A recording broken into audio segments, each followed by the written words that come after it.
XWF, in your face. Start at the bottom, you go out to the top. Let the party begin. I've got snacks.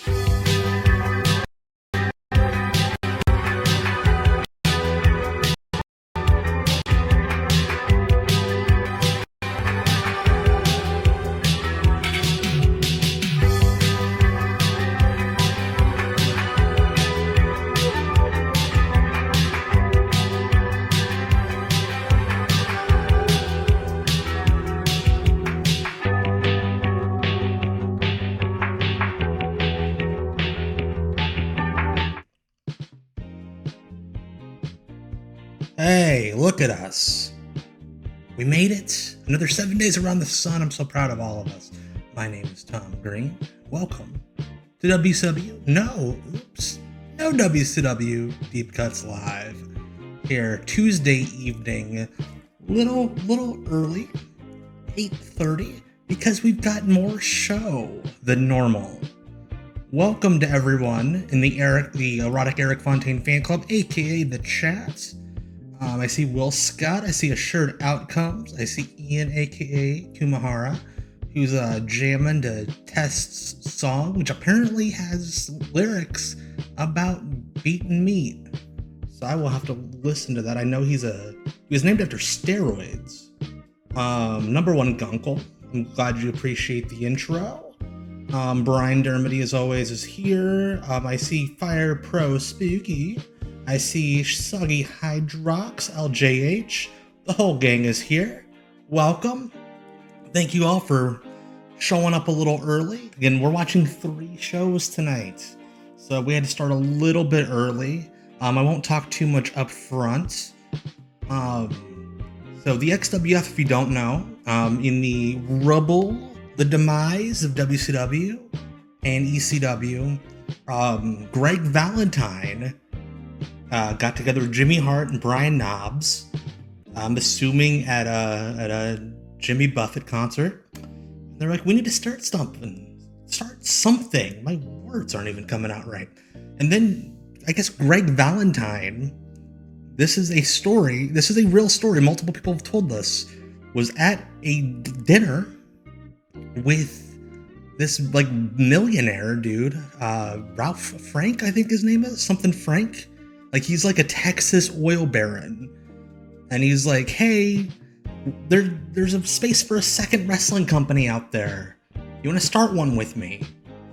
And this guy's like, why I say, let's go with it. And so they booked a soundstage at Universal Studios. And what the outcome was is what we're going to see right now. Actually, hold on. Late breaking news, and by breaking I mean this happened yesterday. I wanted to share it with you all. As you know, we talk about him every week, Erotic Eric Fontaine. He's like almost the mascot of the show at this point. The Erotic Eric Fontaine fan club, the chat, you guys. I post clips on YouTube and TikTok, try to promote this stream, try to promote the show.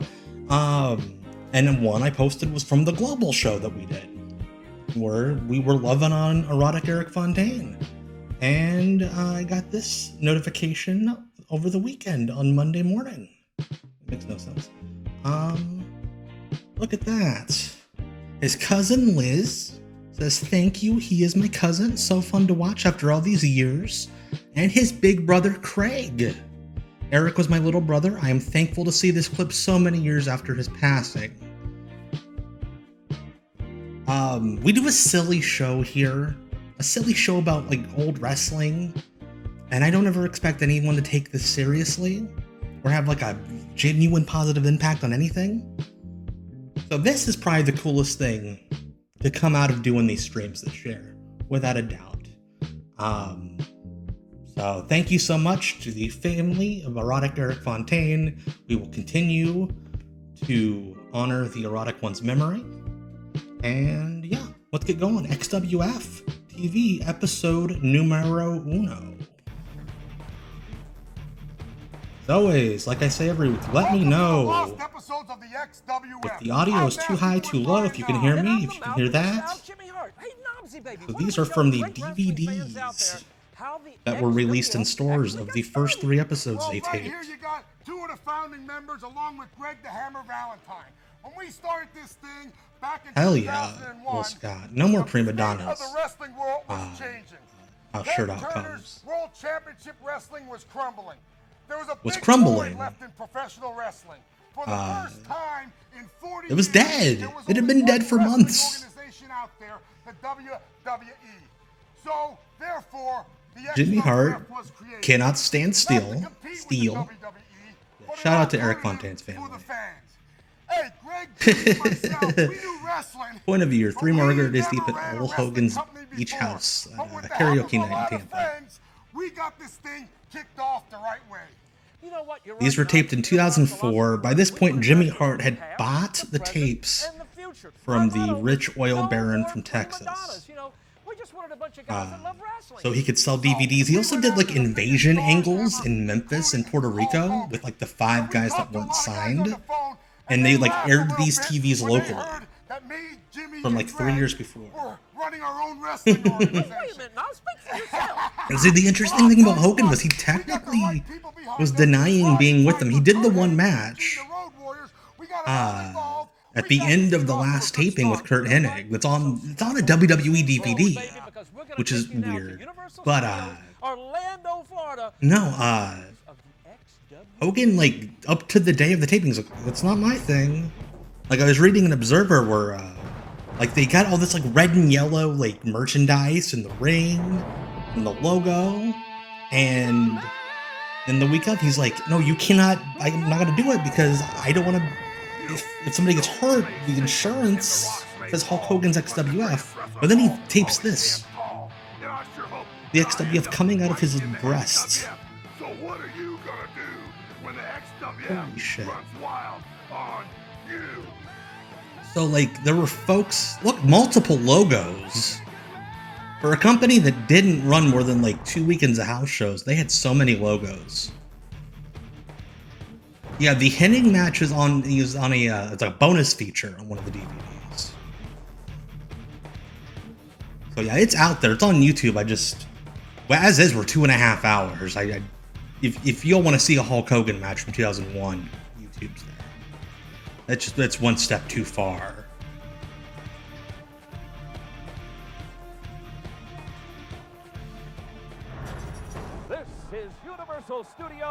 This is Universal Studios. Orlando, Florida.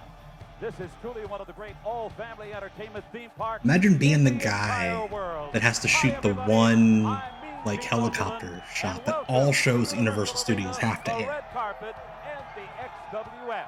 A lot of speculation about the unveiling of this great organization, but this is our inaugural. I love night when a wrestling right here. organization And by the way, we're for gonna be talking promotion, throughout the before they course of even the run their program first match, with some of the calls top himself great. international stars from throughout the world. So come along and enjoy the excitement and fun of the XWF. All right, thanks very much, ladies and gentlemen. What a holy is a dye job, program Tony. without precedent.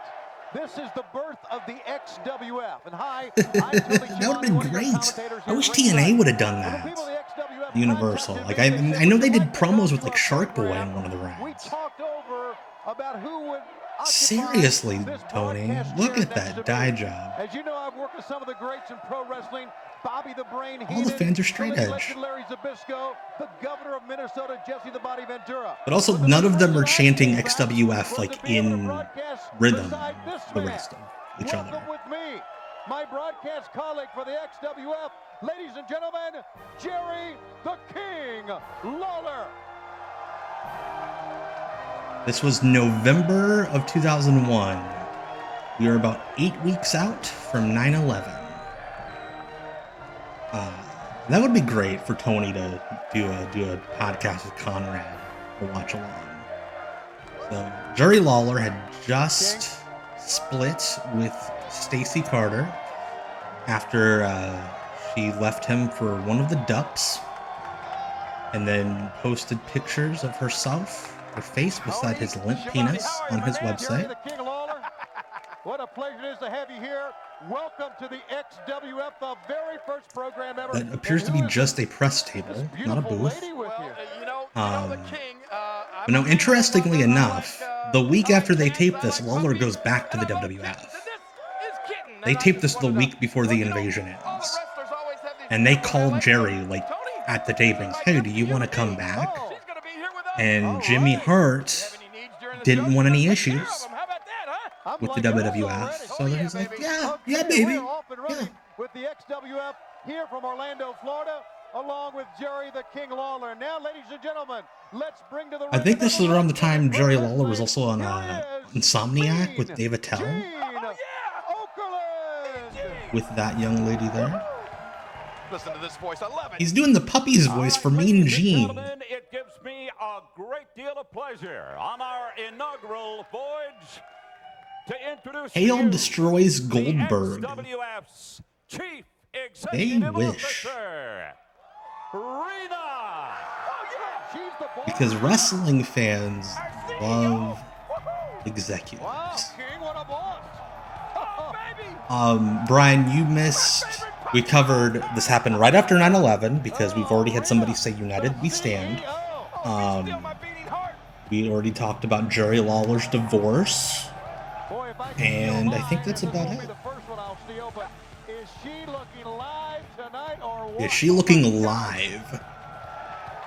I love that weird pervy old man saying, she looking live. Boy, with her running things, King, who knows The opposite what's would be gonna dead. happen in the XWF. It can only be good. Gene, get your wiener back in your pants, buddy. Gene's gonna have a stroke. Oh yes, and Tony Schiavone's dye job. Well, I finally got His hair is colored a shade of brown I've never seen. Thank you. Yes, I believe this is the same soundstage as the Impact Zone. Thank you. Is she waving at me? Tonight you are here to witness the birth of a dream. For Of a many years, dream the wrestling industry that has Greg been run Valentine by had sleazy, 6 weeks ago. low-down egomaniacs. And that dream was to be employed. Whoa. And its policies dictated by has-beens and never-weres. Whoa. Trying to cling on past their Hey, best Pep, days. yep. Look at Rena Mero It not is looking like a business that corpse. has grown strong by breaking the hearts, minds, and backs of its most valuable resource. Hale is The wrestlers. dead, assured outcomes. Hale died like a couple of years after The this. XWF is Because, an believe it or not, even his heart exploded. No more prima donnas and no more politics. Yeah, Gene is like not even trying to hide how gross he is.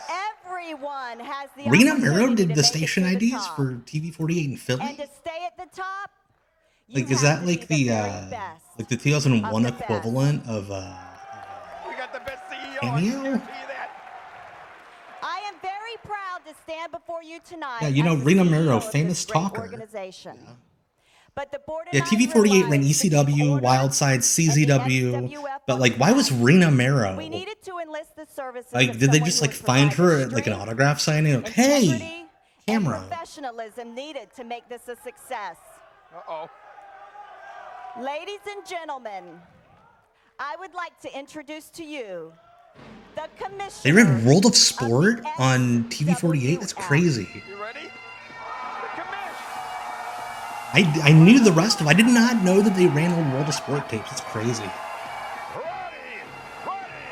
Piper. You gotta be kidding me. You gotta be kidding me.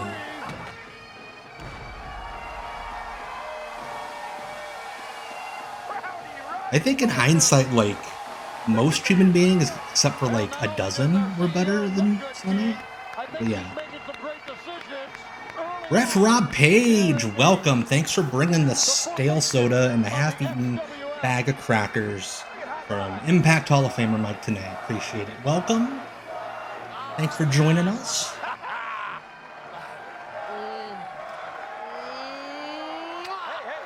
See, that's the thing. Like the autograph show trick you mentioned. So many folks. That's how I figured TV48 got Rena Mero. Is yeah, like just throw a camera in front of them while they're like signing posters. This show's all introductions. Up next, Vampiro, and just for an hour. That's pretty much what like Raw was in 1998.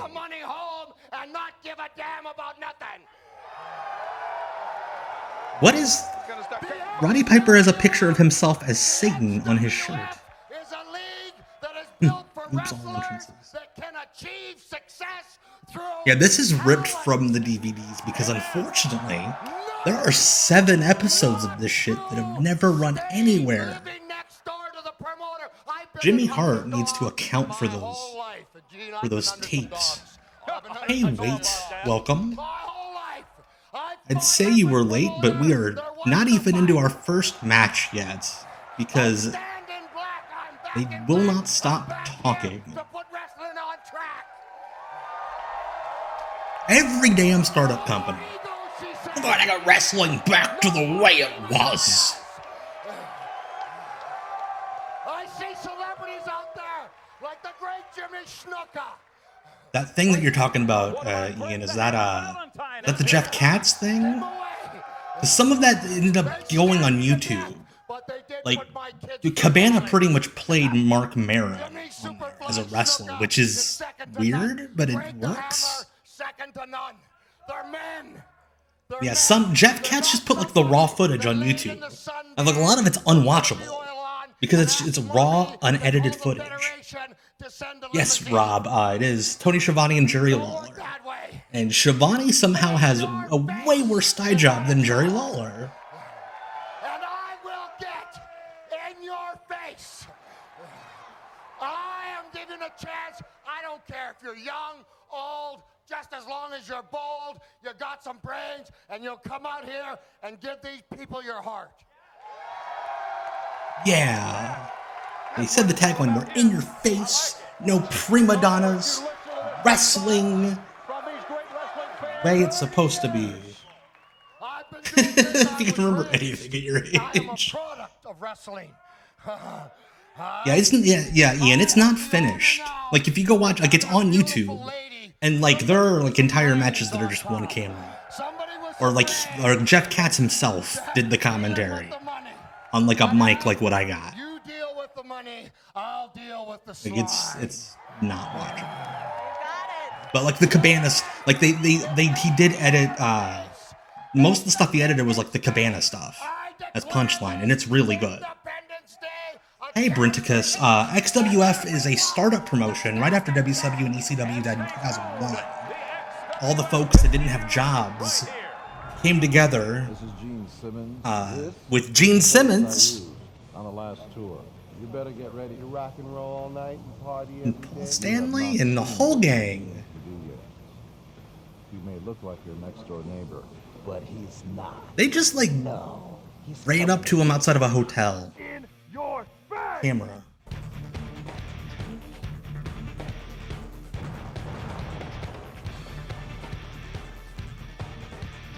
Big Vito versus Buff Bagwell. What a statement.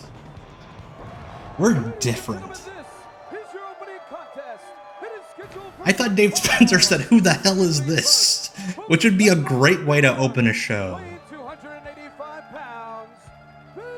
Could JB Dundee could, technically, but I would never put him within 10 miles of a TV shoot in 2023.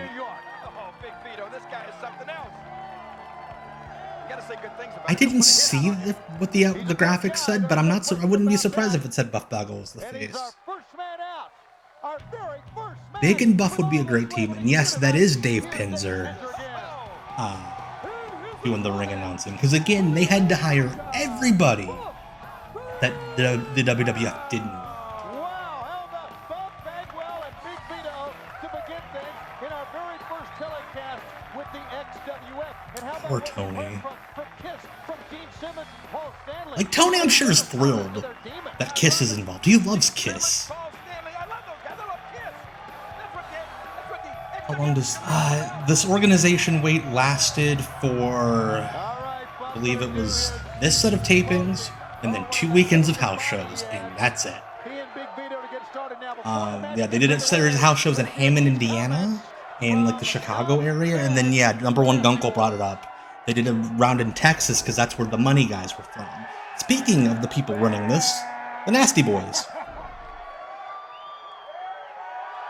The Nasty Boys are back, King. Oh, this is great. They hired all the old WCW folks. Like almost the entire old WCW production crew is running this. And like the seamstress was Sandra, the lady that just retired from AEW that worked for WWE for all those years. She made all the outfits, along with Kevin Lawler, who is Jerry's son. Yes, they did a great job. Between the Sheets did this week covering the XWF, and I'm glad they did. Built up some more interest. It's history making stuff, and that's what Buff's all about. Look at this drop kick. Wow, he is the stuff. There's no. I believe I missed a new follow while I was rambling. Let me go back and welcome you into the Erotic Eric Fontaine fan club. I'm so sorry. Welcome to This Is My Name. That is your name. You are here, and welcome. Thank you for bringing even more of the flat soda and crackers. They had more money than enough money for 3 weeks. It's just, they didn't see a future in this. Because what happened was, they taped all of these shows. They taped 10 shows in a weekend. And then the WWF just started picking guys off. Like, Kurt Hennig was the top heel. And then he did the Royal Rumble, like 8 weeks later. Jerry Lawler, commentator. He's on Raw the week after they taped this. Hogan's gone in February.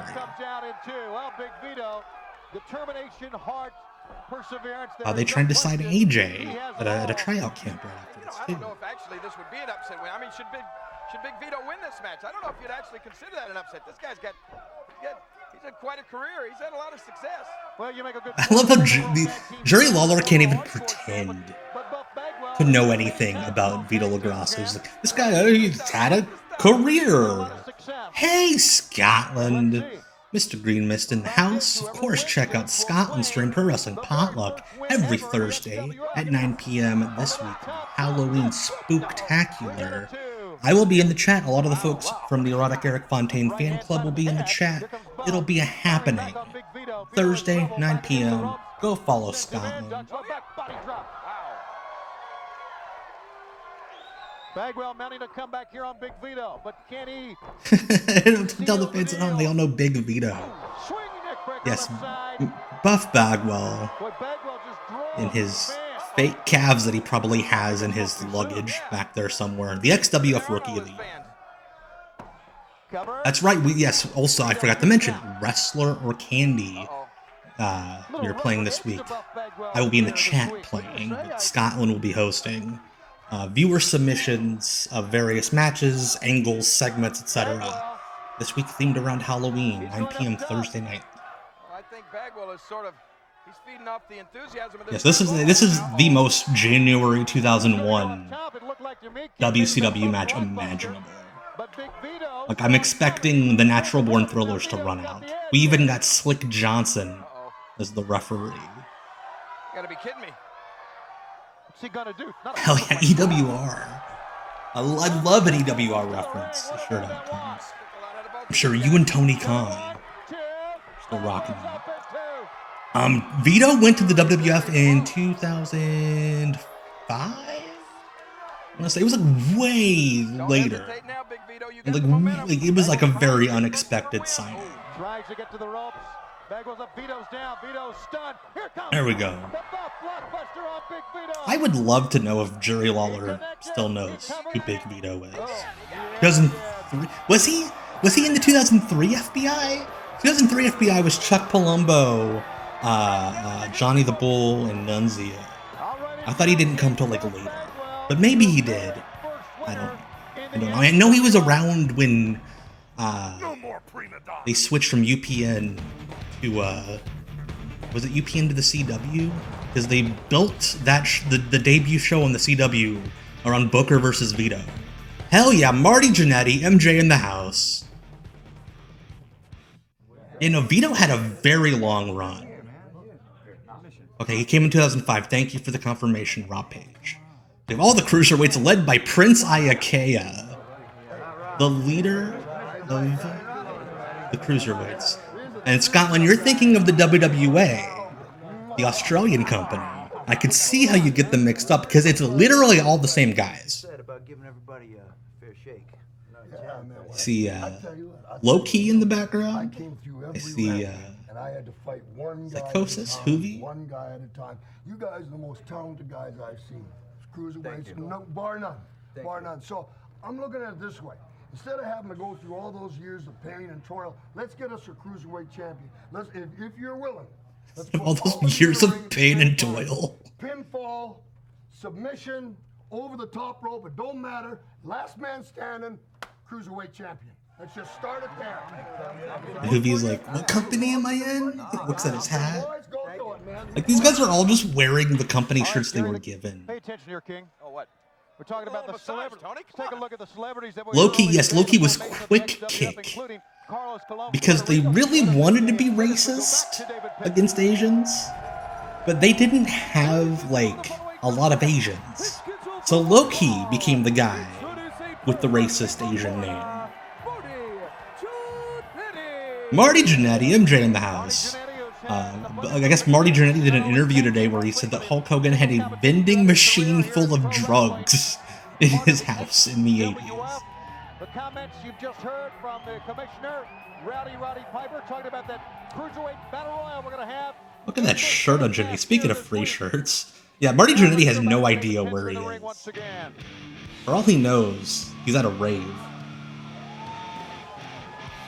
And his opponent is accompanied to the ring by the mouth of the South, Jimmy Hart. He stands 6 feet 10 inches tall. Hell of a camera shot, just shooting the static shots of where the lights are too bright, you can't see anything. There we go, a wrestler. Yeah, Emery Hale, this guy, I'm not kidding you, for I think 2 years, he was not under contract to WCW, the XWF, he was personally under contract to Hulk Hogan. And Hogan got WCW to book him. And the plan was to build the Hogan versus Hale. And Jimmy Hart took bookings with him as his manager to kind of train him on the job. And then the XWF was going to be Hale versus Hogan. And Hogan around this time was also thinking, hey, maybe I'll do international tours against Emery Hale. Emery Hale also played the Giant Ninja, I think was his name, or the Super Machine Ninja. He was the guy in that match on Thunder against DDP, the big guy. He was on the top rope. Have you ever seen it? DDP hits the rope, and then the guy jumps off the turnbuckle to the middle of the ring and crotches himself. You can see the effect that Jimmy Hart is big old boy. Like I said, I think he did have a heart attack in like 2005. Well, you know, Hart's managed some of the all-time greats. I mean, he's managed Hulk Hogan. Hey Nathan, yeah, the first house shows were in like the Hammond-ish area, so that's very cool. Oh yes, I do, and now he's got this monster, Hale. Emery Hale looks like the Warlord doing a Goldberg parody. Seriously, this guy had been wrestling for years at this point. For years. It seems to me by sending this monster in the ring. Oh, please don't kill MJ in the house. I saw a comment earlier. Yes, I did see that headline. Marty Jannetty said he wanted to be remembered for sex in wrestling. Hale's not done. Oh, look out. Why are we still interviewing Marty Jannetty in 2023? And he beats him with the leg drop because he's trying to set up a match with Hulk Hogan. This big, bold, and signed. It's going to be heard of a lot here in the XWF. Those ain't too small either. What was that comment, Jerry? Hart is so proud of himself. Oh, boy. And well, he should be, King. And we'll have more from ringside at Universal Studios after this timeout. The one fan that's Maximum Force, and we have arrived here. Maximum Force! My brains, his body, and her beauty, we're going to be in your face. Died at 36 years old. I am 36 right now, sitting here in this chair. I have to outlast Emery Hale by just a few months. And I'm good. No, that's not Francine, Ian. That is Don Marie. This is Dresden. Time for Don Marie. Horace Hogan with his Horace Hogan airbrushed pants. Dave Pins was wearing a custom XWF blazer. Fans know Horace Hogan quite well. Okay, Hale was just the machine. Okay, I thought he was a ninja of some kind because he was masked. And yes, this is the straight, and it keeps getting weirder. We're like halfway through the first episode.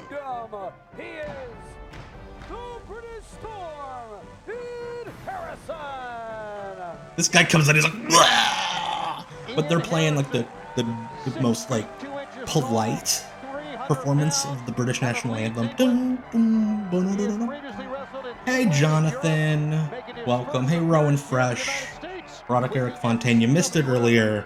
His family has seen the show and they are grateful for what we've done to keep his memory alive. I'm very proud of that.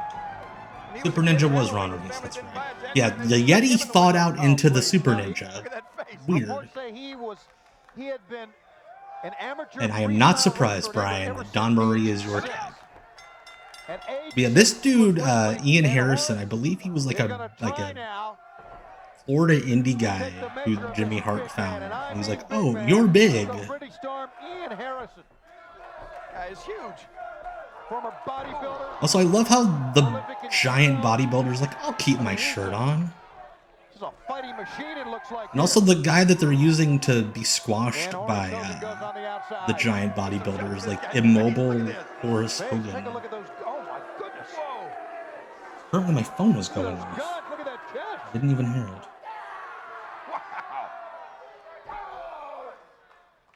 Okay, I'm scared. Don Murray went topless in the movie. Mr. Skin, everybody's going to be clicking on. Ian Harrison with a snap suplex outside in. Mickey J there. What the hell was that? What's he trying to prove here, King? I think he's just trying to scare people. Ooh, jeez. Lighten up. Got Mickey J on the call. Because, you know, he worked for WCW. Will not be denied. This guy's horrible. I love him. Ian Harrison. What the hell was that?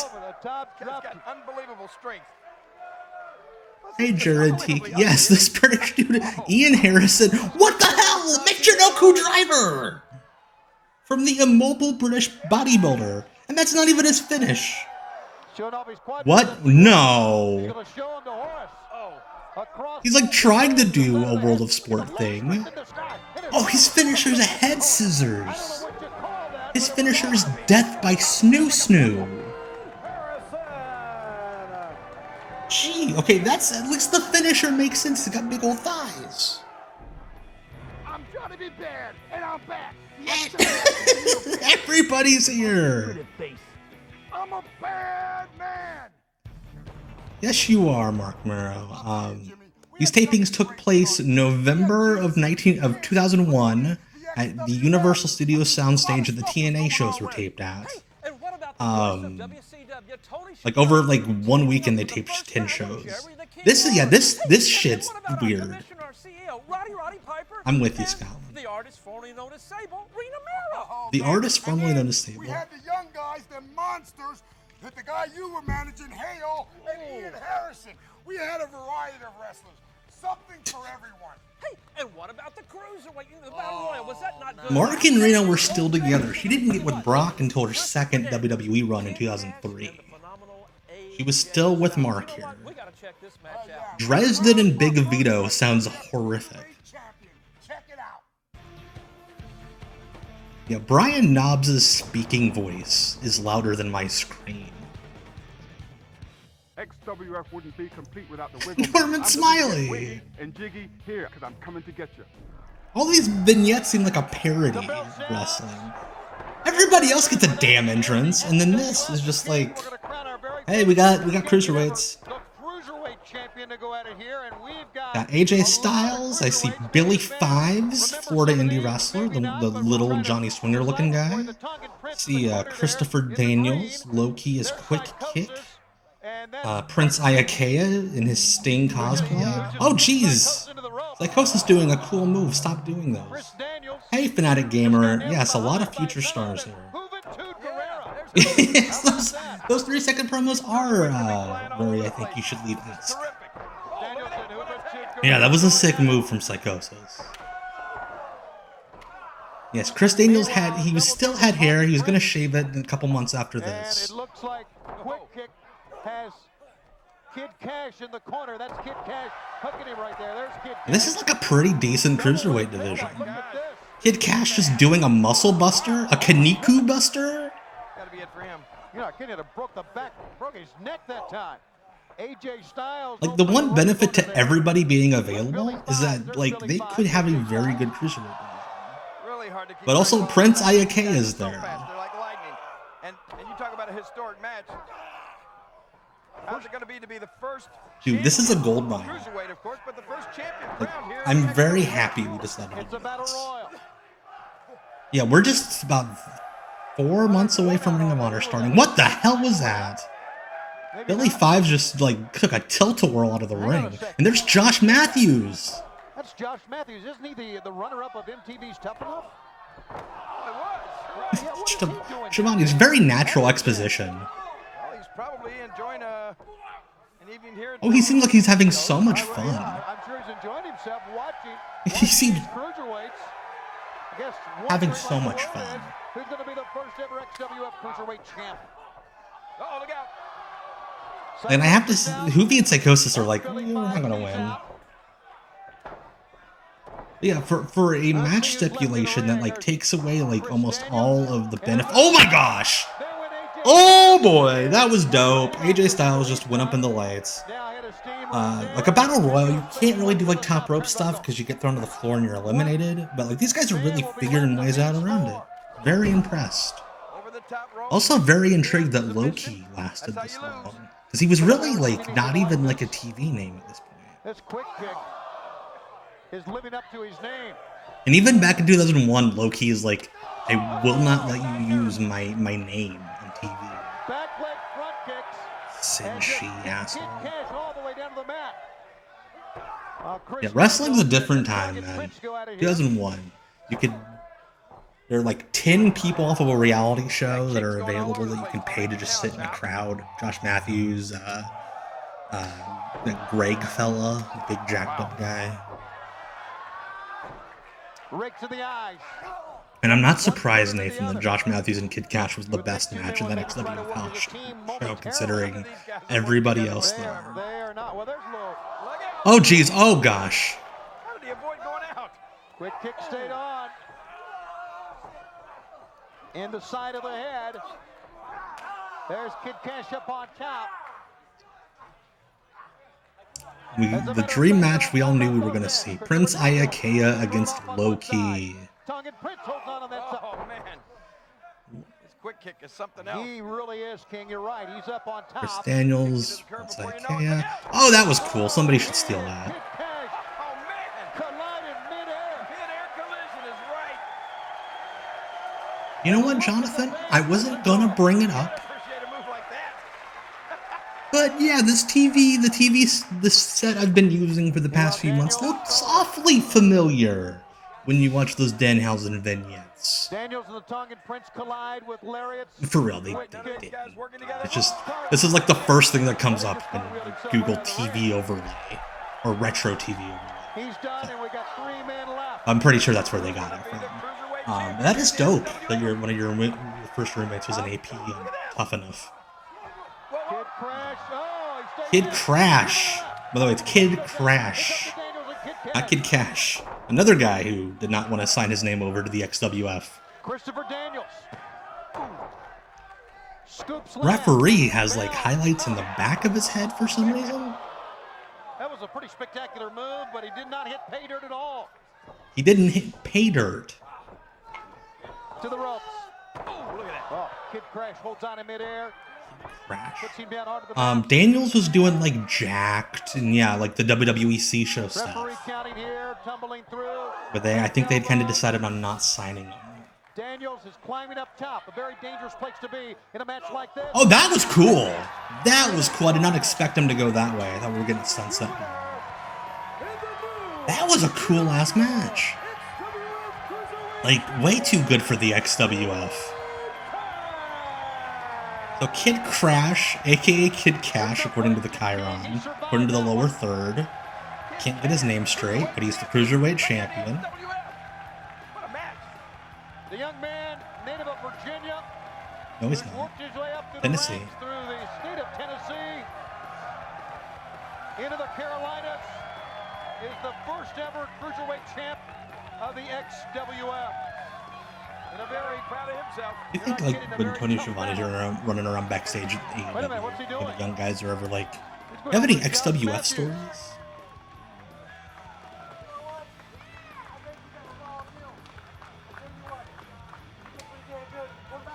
I imagine Jimmy Hart has the belts. He owns everything XWF these days.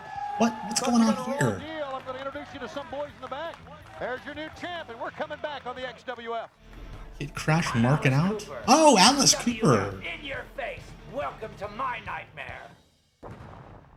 XWF in your face. Yeah, we can't tell that Hulk Hogan stuff was taped 3 years after it happened. Hell yeah, tell Bender I said hello and I hope they can make it. We got the Nasty Boys and the Shane Twins. The Shane Twins would later be able to go on to be Johnsons in TNA. It's the X-Girls, who according to the Wrestling Observer were supposed to be doing a Charlie's Angels gimmick. But were like the Nitro Boys. The Nasty Boys get pyro. Gee, I wonder who's helping run the company. The Shane Twins are the Shane Twins. Okay, the Shane Twins are better than the Barbie Twins, but what about the Barbarian Twins? After a 4-year absence, the Nasty Boys back together here on the XWF. Brian Knobs and Jerry Sags, who had just sued WCW a couple years before this for being permanently disabled. Yes, and they were the Gemini, that's right. Thank you, Rob. They were the Gemini on SmackDown for like a month and a half. And their figures! They had a 2-pack of figures that were on store shelves for like 5 years. Barbarian Brothers do rule. Their videos were always in the special interest section with the wrestling tapes. Jesus Christ, Jerry Sags! What the hell? It's a work, buddy. No politics. This is all for the rest. Worn better Knobs. Is Knobs wearing a turtleneck? Again, I wonder who's helping run the company, judging by the shirts they're wearing. These guys haven't been together for 4 years, and they haven't showered for 4 years either. That's right, number one Gunkle. There was that story. The Nasty Boys got a tryout match for some reason in 2007. And Drew McIntyre was in the dark match, and they beat him up. Shane sends him out again. Now the tag, here's Michael Shane in. The Shane Twins. It's Michael Shane, who would go on to sue Michael Shane from TNA for his name, even though they'd both been using it for like the same period of time. And Michael Shane had to be Matt Bentley. Something like that. No, wait, into the ropes here. Yeah, I think Sags lost some weight. Knobs, Sags lost weight. Knobs has lost a lot of weight recently. Poor Mickey J has no damn control over this match. What is happening? Oh, head first. Oh, on the outside, you may have heard that. That was one of the Shane Twins' head against the top of the steps. Yeah, Will Scott, you got it right. Nasty Boys' matches are going to be what they're going to be.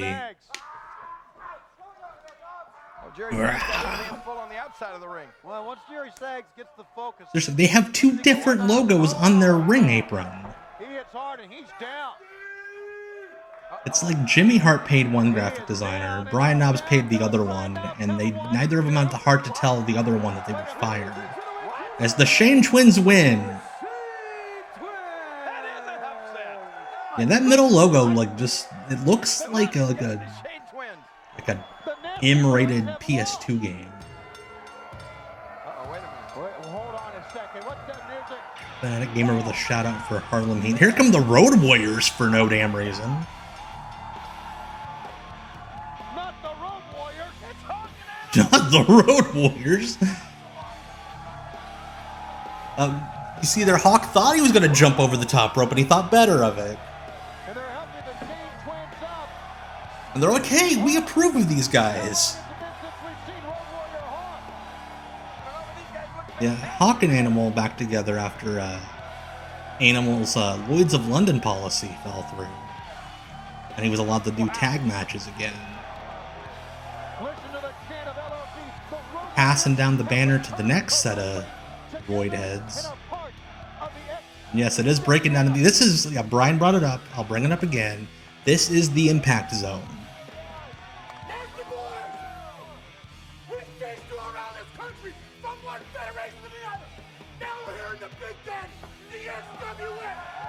Imagine not letting go of a grudge from like 1991 WWF.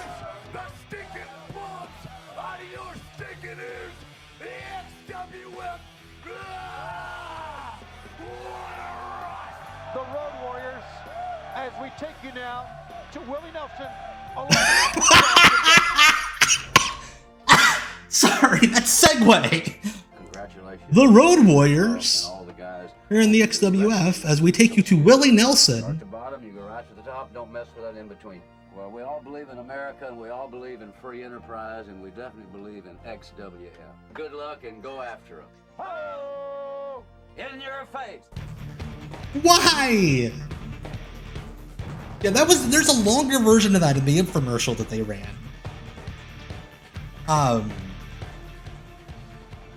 Yeah, because the XWF, they got an influx of money like a few months later when they were doing the house shows from like infomercial people. So they ran infomercials to promote the house shows. Back and watch the guys with no passion, no talent. What the fuck is this?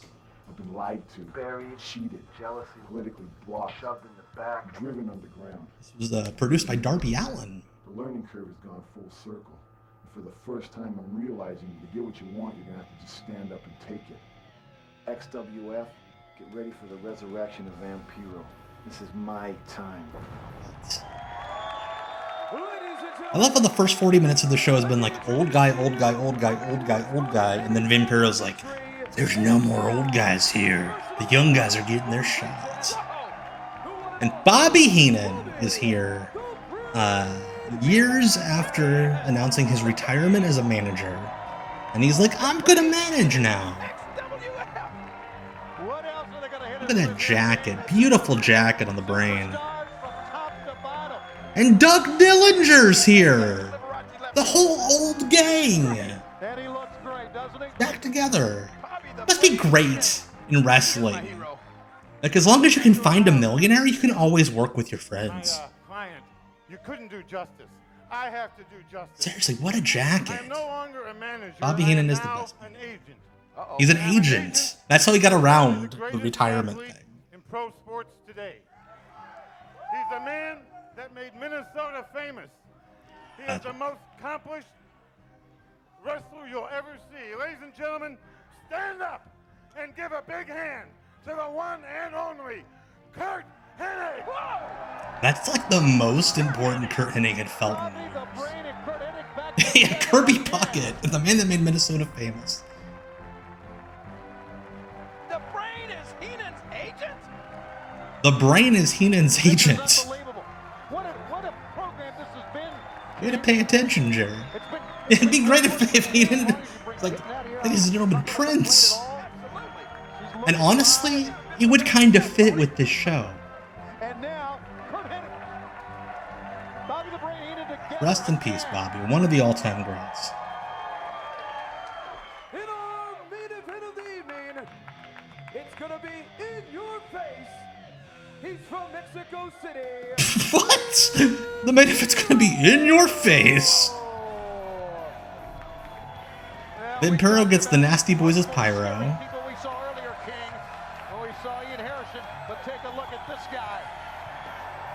This is a real sadistic nut right here. But he's a talented individual once he gets inside that squared circle, Tony. Don't take him lightly. Oh, I've seen it.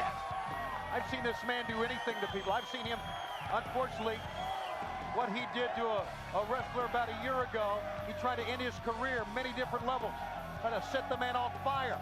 Oh, yeah. Okay, he's referencing the Sting storyline from WCW.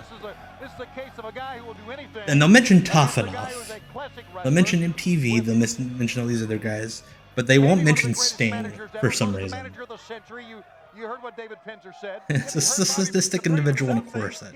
Yeah, Kurt Hennig's the man. Another guy gone too soon. He cuts deals.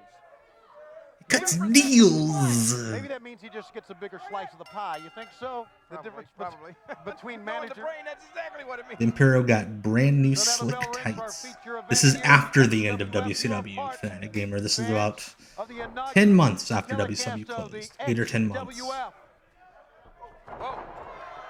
There's the agility of Vampiro. Sting was not with the WWE. He joined them at like one of their last tours. They were a couple of weeks away from going on their first tour, I believe. WWE. Oh, look at that bump! Wow! Hell yeah, Kurt. The agent, Bobby Heenan, Bobby the Brain Heenan, helping Hennig back to his feet. Yeah, there's something about Heenan and Hennig together that kind of like rejuvenates the both of them. And Hennig, I need to talk to the Brain. My oh, jeez. Me off. Really? No. Into the ropes. Ooh, hit him right in the... Not quite the ding-ding. The knee left by Hennig. Into the corner again. I want to screenshot this with the caption. Look at all those empty seats. You know he is multi-talented, has a variety of moves, has great perseverance. Question from the chat, Fanatic Gamer. Why didn't Sting join WWE in 2001? It's a combination of religious stuff, with them doing like bra and panties matches and all that jazz, and also he had like really good real estate investments. Here goes Vampire up top. I can assure you, Kurt Hennig. Whoa, look at this. Wow, what a talented performer he is.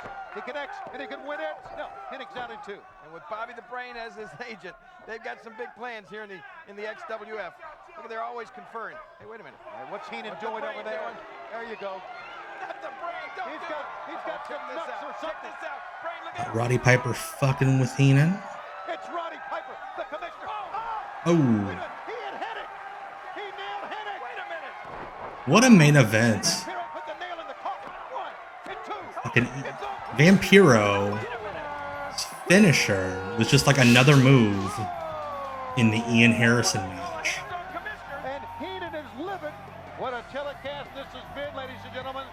Yeah, Sting had, yeah, that's right, Rob. Sting did have one of those really long time order contracts where, like, it would have been stupid of him to take a buyout, even if he wanted to.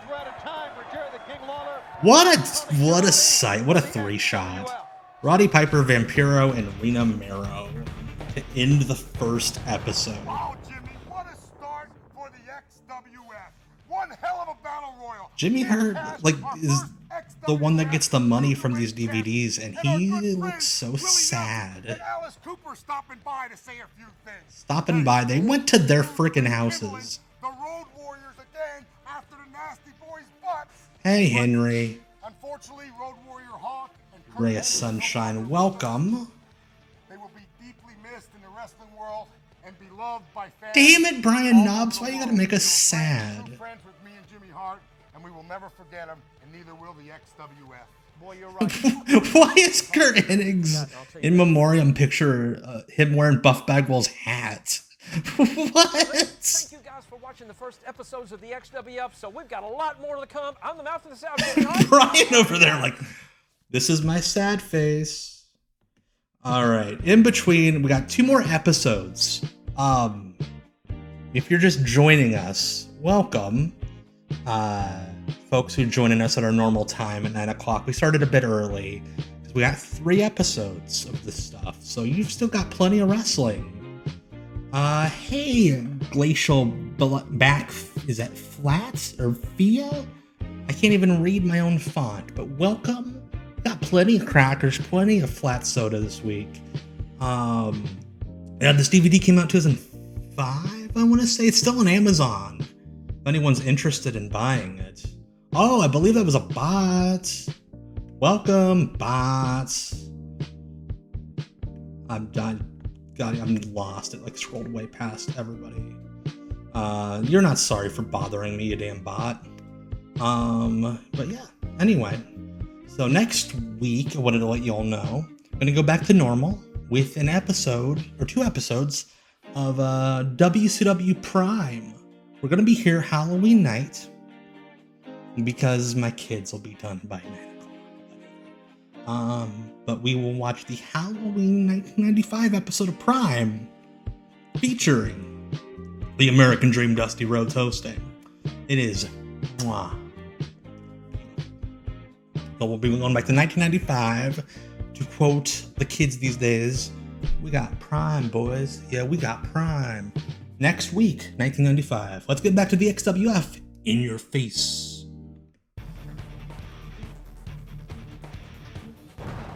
All right.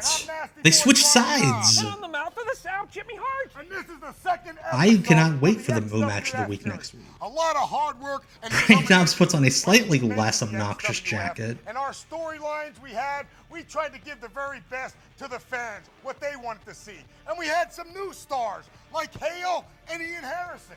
Well, The new stars fans wanted to see like Hale and Ian I Harrison. was there in the office from 8 o'clock in the morning to 10 o'clock at night. And Doing one what? time did you and Greg come wandering in? Hey, well, we had to take some breaks in and out of there, Jimmy. You know that. I mean, my legs were hurting. My knees. My legs were hurting, Jimmy, from all that hard Your legs were work. hurting from carrying sags all these many years. That's Hey, what it was that's really true. all about. Hell, Sag's catching a stray. That made for some Man, I wish anybody in my family loved me as much as Jimmy Hart loved Hale. You and your partner Sags against the Road Warriors. And what about the young guns, man? The young superstars. Hey, Knobs, why don't we lace up our boots? They don't even know any of the young guys' names besides Hale and Ian Harrison. Studios, Orlando, Florida. This is like, again, these intros were taped in like 2005, these wraparounds. And like AJ Styles is actually like a famous wrestler.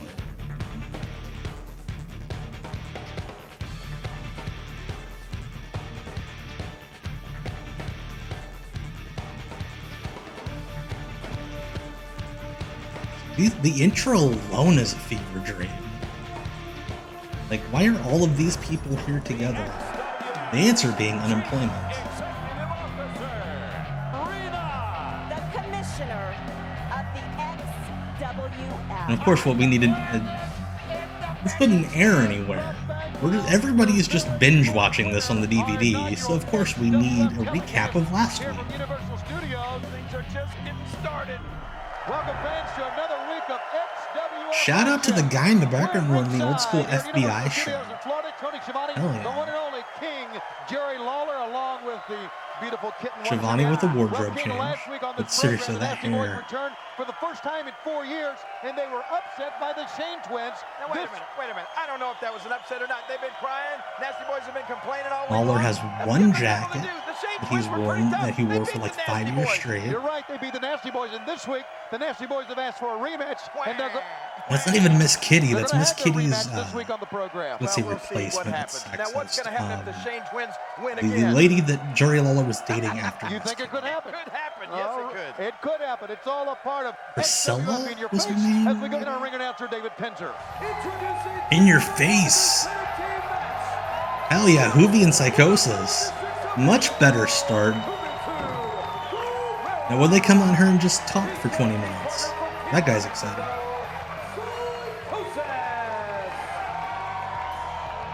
Like, easily the best part of episode 1. And their opponents have such loud pyro.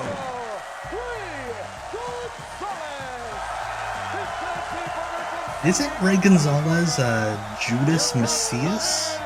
The dude from TNA and Wrestling Society X? Pretty sure that but he's Puerto Rican. They're doing that thing that like all white promoters did. Okay, he is. Yes, he is Judas Macias before he became a weird spooky boy. But like WWE did it with Primo Colon and Chavo Guerrero. They're like, oh, you look Spanish. You must know Lucha. Oh, so yes, Mil Muertes on Lucha Underground. Thank you. A very, very big fan base out there, and here's our tag team opening bout this week. He had not quite gotten his spooky eye contact. From the XWF So yeah, we have Mil Muertes and Conan against Psychosis and Juventud Guerrera to open up this weird ass nostalgia show. I think for the next hour and a half, we're all going to be in a coma. And he's capable of doing that, too. Kevin Christian, the referee, with a warning. Okay, the ring announcer, the referee's Kevin Christian. That's Jerry Lawler's son.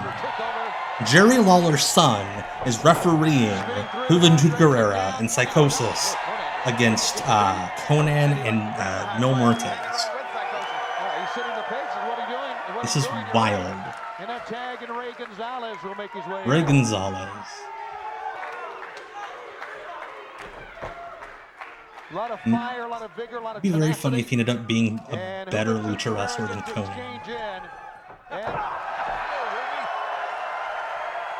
Got him down that time, King, and then Lawler just go, let's go Ricky? Hope something bad happened there. Something just got cut out.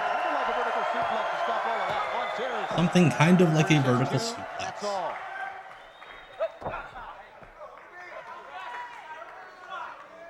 Hey, 69-9. Yeah, Mil Muertes, Ray Gonzalez, not looking quite as chemically enhanced as he did in later years. Kicking the back, running over Conan. Referee Kevin Christian's got quite the look. But again, you expect nothing less, considering his brother is Brian Christopher and his dad is noted sex creep Jerry Lawler. The lovely Marina Mero. Well, she's gorgeous. She is gorgeous. She looked wonderful last week. Lawler's been noticeably less horny than you'd think. But nonetheless, so far. Piper very effective. And the man who faced the brunt of that a week ago was one. Yeah, the ring's just straight up red and yellow. Yeah, well, we would expect Roddy Piper's going to be hands-on commissioner. Speaking of fake crowd noise, there's been a big debate on social media this week about fake crowd noise. They just played a firecracker sound effect for some reason. And now Ray Gonzalez, Juventud remain in the ring. Opening bout, tag team action. Racist, they're yelling out a Reba. Backhand chop. Gonzalez trying to stay in this thing now. Holds the ropes. Runs over Psychosis. Hey, Drugs, welcome. Very appropriate you were here because this show makes us feel like we were on drugs. Watch it. You can see that coming. Enziguri. Kick in the side of the head. Tag, and the K-Dog is in. Whoa, look at this. Oh, shit. Dope suplex. Tilt-a-whirl. Yep. DDT, baby. K-Dog's had about enough of this high-flying foolishness as far as he's concerned. High-flying foolishness. Down. He and Gonzalez in the ring together. What the? Follow that if you can. Look out! Oh, double team. Gonzalez and Conan working well together. Cover. Referee down, and and a save. A 2 count. Baseball slide drop kick that time from Psychosis. Here's a double team. Oh, in the knee. Oh, he didn't know to bump for that one. Not just made it a little awkward. Oh, third guy to do a Michinoku driver. That was Hoovie's move, though. Hoovie driver. And that's usually the prelude to the 450 splash. Oh, shit. In the midst of it, That looked like it hurt. Put the stops to that. Look out. What's Ray Gonzalez going to do here? What? Twist of fate? It's fun when, it doesn't look like you told the guy what your finisher is. Seriously, so many Michinoku drivers. I know Vampiro did it as a finish. I know Hoovie did it as a finish. And then Ian Harrison's just doing it as, a setup move. Speaking of Ian Harrison.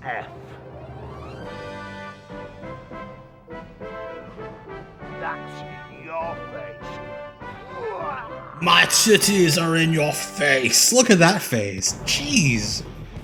Look at that guy.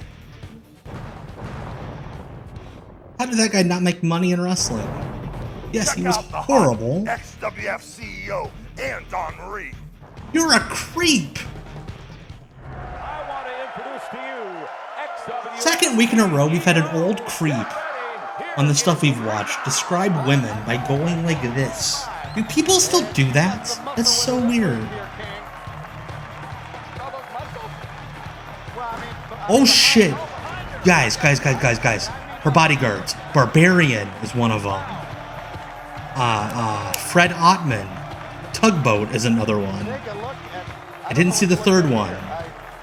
but we got fucking tugboats. We got Tugboat and the Barbarian walking Sable out to the ring. Is this your security? Yes, it is.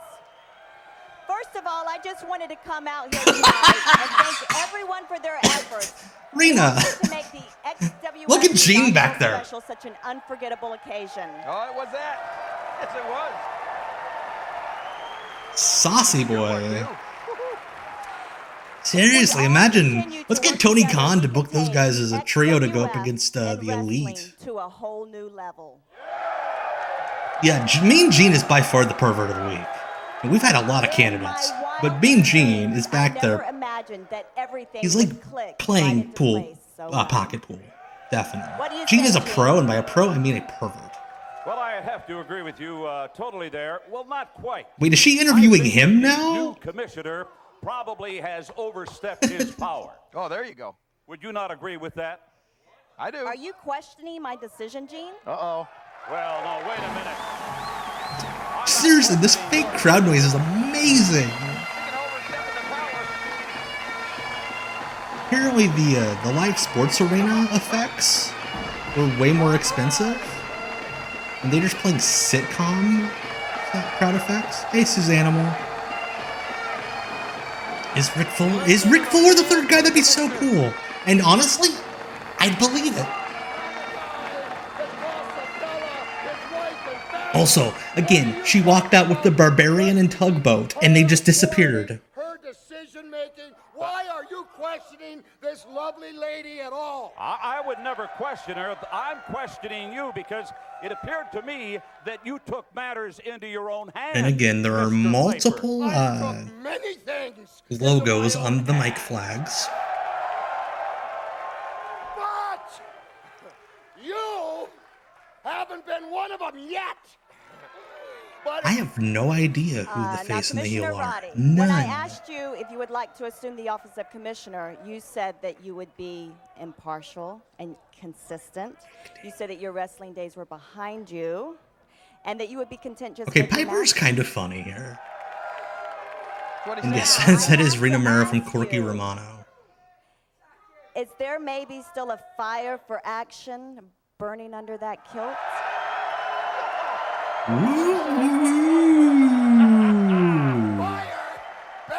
Fire?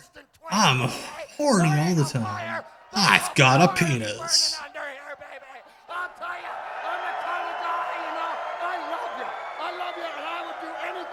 And now we just have people talking straight to her breasts. And here comes Vampiro wearing the fluffy blouse from Seinfeld.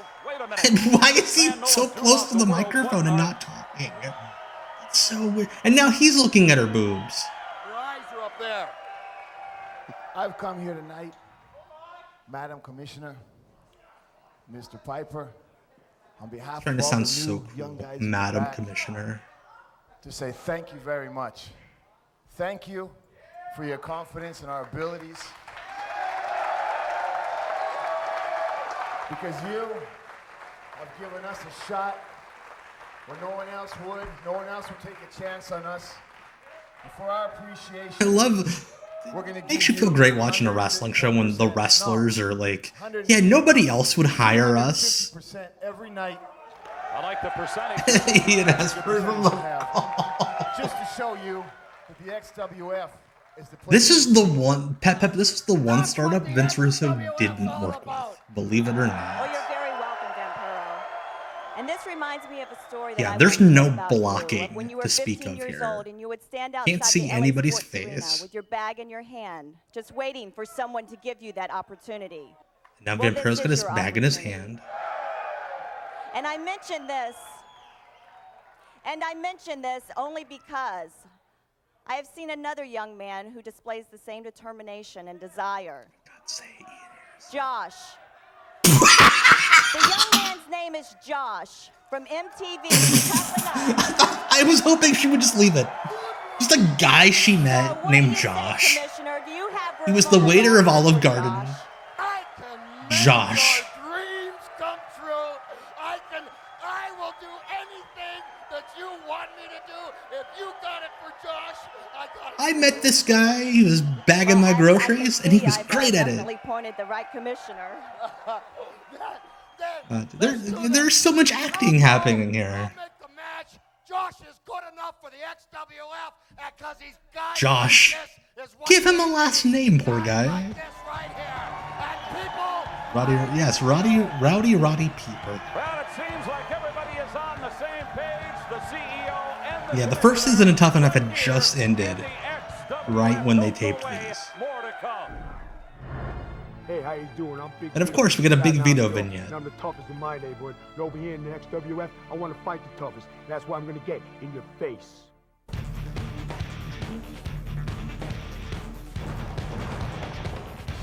There's so much happening. And now Jerry Lawler's going to wrestle.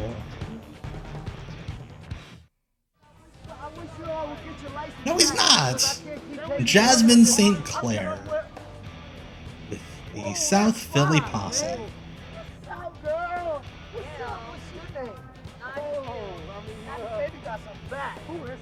I have a hard time believing that Johnny Grunge did not know Jasmine St. Clair's name.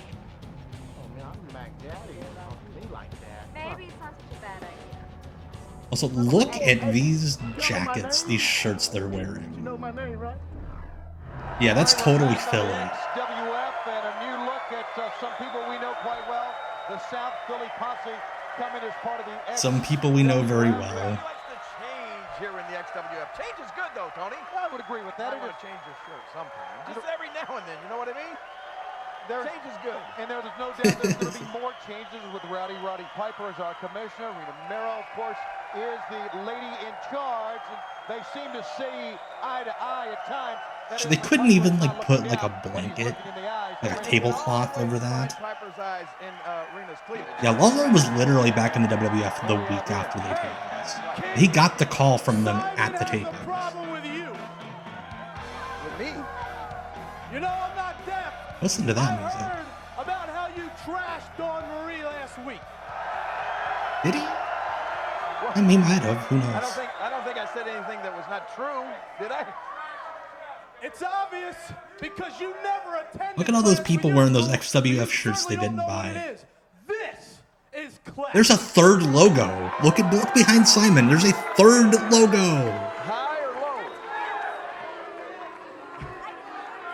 Johnny Swinger, of all people, is the one still active. And you're disrespecting.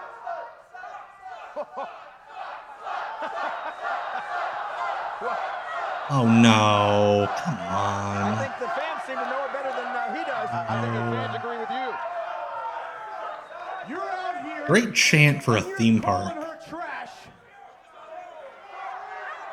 Yet you're hanging out with that dog.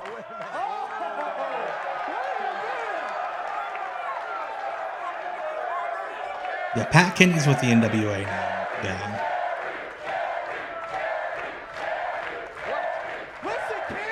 I hope Swinger's Party goes very well. Bless the hearts of anyone who goes. Yeah,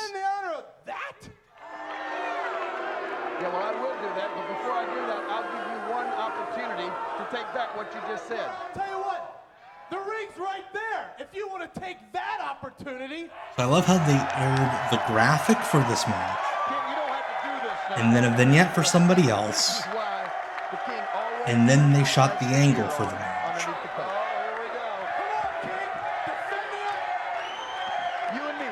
TNA hot news gossip from the early 2010s from Brian.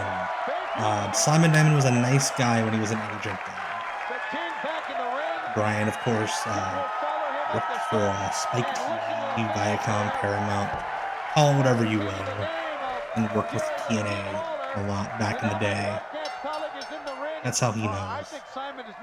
Look at Lawler's singlet gear combo. Big Indiana Pacer fan. Apparently that's just allowed in the XWF.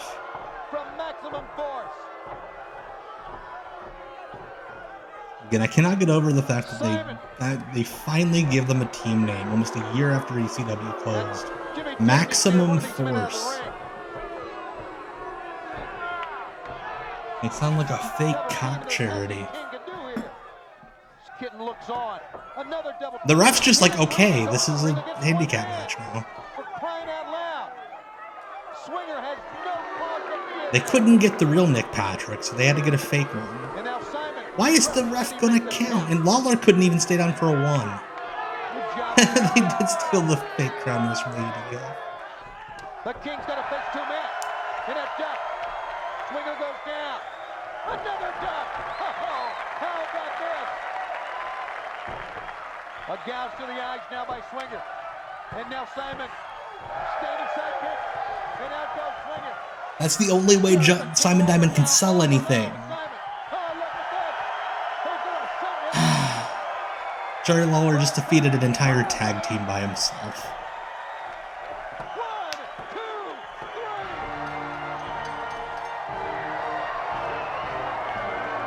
Jerry Lawler, piece of crap, piece of garbage, awful person. But he's a smart man for having a public domain song as his entrance music. Checks his booger.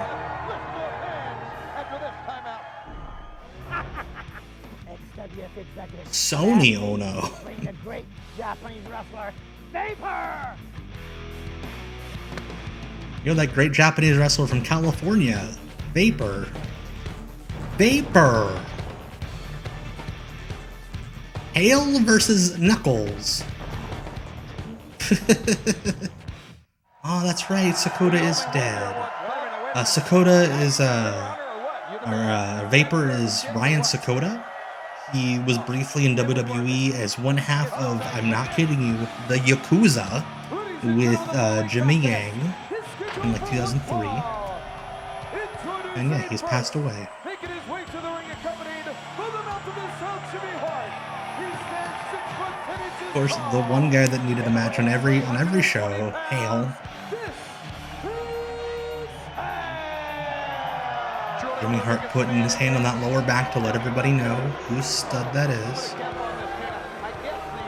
Yep, that's right. Tajiri was like, hey, listen, I got family in Japan. You cannot put me with the Yakuza. Knuckles. Wait. We need a better look. I think I know who that is. Oh my God, that is Dave Burkhead. If you've ever seen Dave Burkhead on old WCW shows from like the late 90s, we've seen him in here once or twice. He is literally the worst trained wrestler I've ever seen. Oh God! Oh God! Oh no! How did he almost concuss himself on the ropes? Oh no! Don't let this go. Okay, that was very gentle. Hale was the guy under contract to Hulk Hogan. He was the guy being built for a match with Hulk Hogan. Then he does the leg drop to do the setup for the match with Hogan.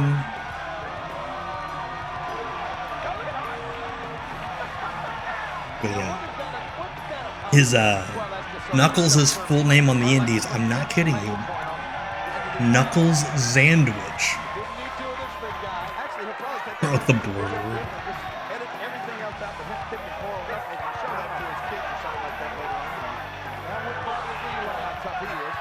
Now he's challenging fans. We got Doug Dillinger getting involved. Hale's getting some heat. The XWF, the new style, and with the best cruiserweights in the world. The only thing they're lacking is style. And when I show them that, I'll be leaving with a cruiserweight belt. And also, you know I forgot the joke I was even gonna make. We tried to cover all the bases. I was gonna do a joke about AJ Styles and alt-right folks. Superstars from Japan over here. We had a lot of the luchadors. You did not have stars from Japan, Jimmy. Also, we had Carlos Colon from Puerto Rico, man, from Germany. What? Just all over. You know, it's gonna be a That's not good. That was Ray Gonzalez, you racist old man. apparently Carlos Colon was there. I missed him. What? Everybody wanted to make this thing work. No more prima donnas. Everybody was on time to Universal Studios. That was a first, you know? And then we had huge throwing. Like, apparently one of the selling points for the XWF was everybody showed up on time. Everything was starting to crank up. We were getting it, you know, all together. We had the best tag teams ever. I mean, the Nasty Boys, the Road Warriors, Johnny Grunge, and the late, great Rocco Rock. I mean, we had a lot of stuff going on, Jimmy. Hey, what about this next match? Brian Knobs is gonna cry. Comes out of retirement just for the XWF, and he faces the Wiggle Man, Norman Smiley. The Wiggle Man! Check it out. Why didn't WCW call him the Wiggle Man? It's a great name.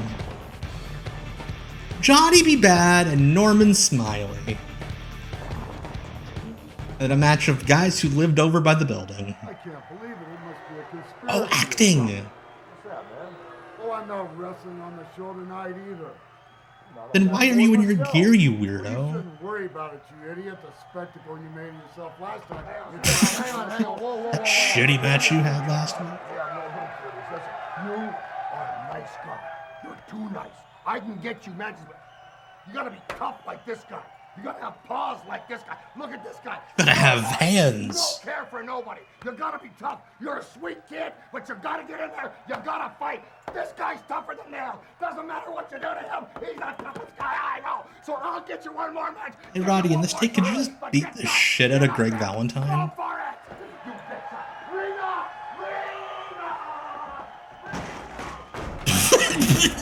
Greg Valentine chops the format board.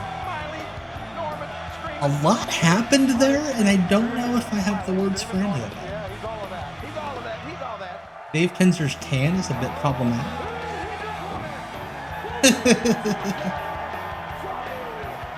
Oh, it's the fake Johnny B. Bad song. This is great.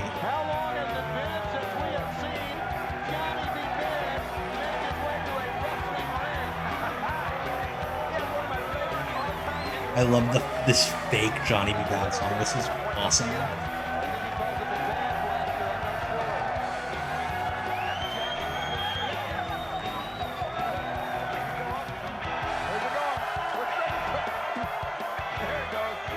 Listen to the guitar solo on the fake Johnny B. Bad song. He was not Johnny B. Bad before he signed with WCW. But apparently when WWE bought WCW, the Johnny B. Bad trademark was not wrapped into the whole thing. So he could be Johnny B. Bad again. That's a good point, Will Scott. He's wearing a Florida Gators jersey, but not a damn person in that room is probably from Florida. That being said, Mark Murrow was in great shape here.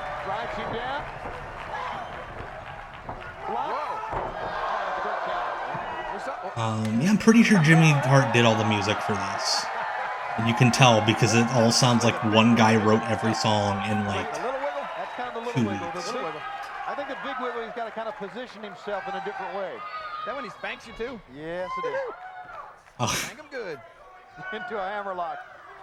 Side headlock here by Johnny B. Lawler has been the horniest for Norman Smiley so far. Norman Smiley over the top bed. Smiley down, block.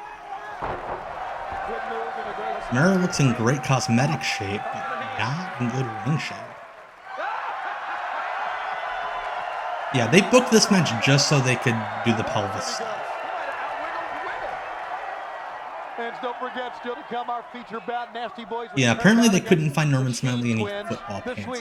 He was wrestling in gym shorts. Already seen a win by Jerry the King Lawler, defending the honor of the gorgeous kitten here, who stays with us, poised right with us each and every week here at ringside. You gotta love the kitten.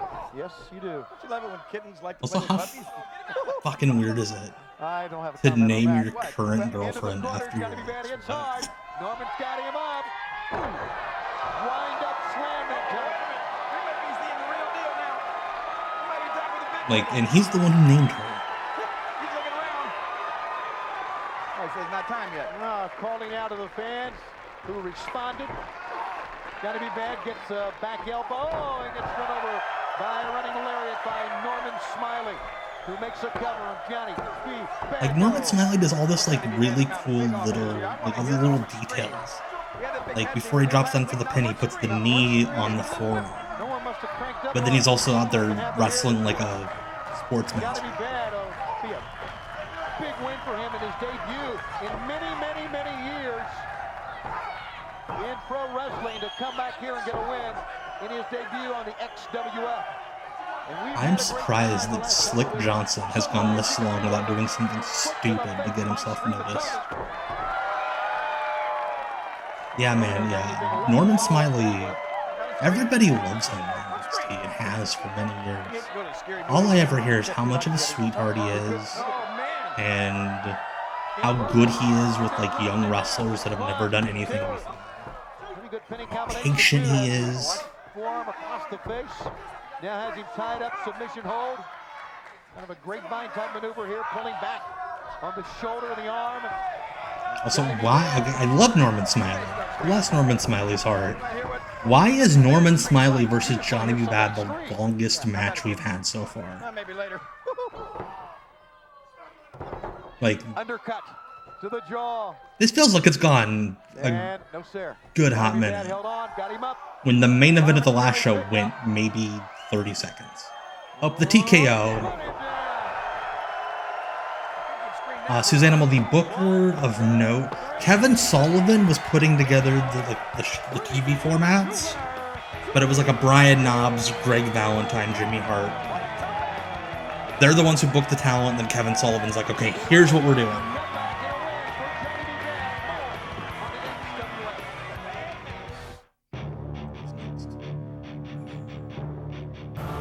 Dresden.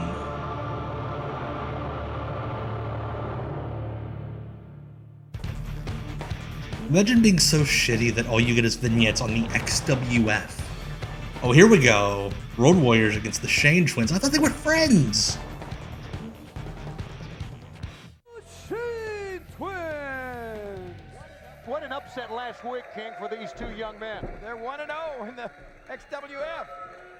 So apparently they were doing like a jobbers who win gimmick. The Nasty Boys. I'm gonna tell you, ladies and gentlemen, their opponent. The Nasty Boys. Well. Yes, by June of this year, yes, Suzanne, they were the Johnsons with Mortimer Plumtree and TNA. I thought it was supposed to be the Road Warriors. The Shane Twins, but there's no Nasty Boys here. No Nasty Boys. Dave Pinzer's like, why yada. Hey, wait a minute. What is this? All right, we're just switching matches now.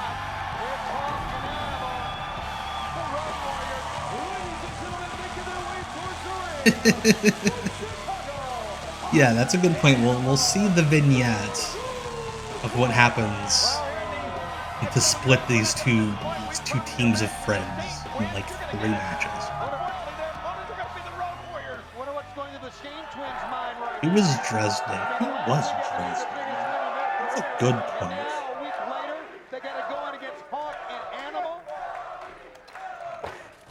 He was a guy named Kevin Donofrio, who was dead.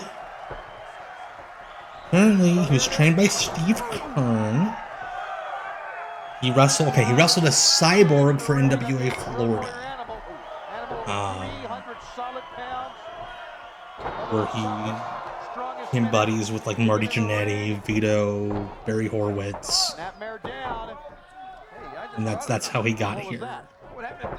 Apparently he was like a really good collegiate wrestler who, like, I guess after this he went back to amateur wrestling and like won multiple like national titles in like the Masters division, they call it, essentially like the 30 and ups. Let's face it, these Shane Twins, they're not backing up. Oh geez. Road Warrior Hawk.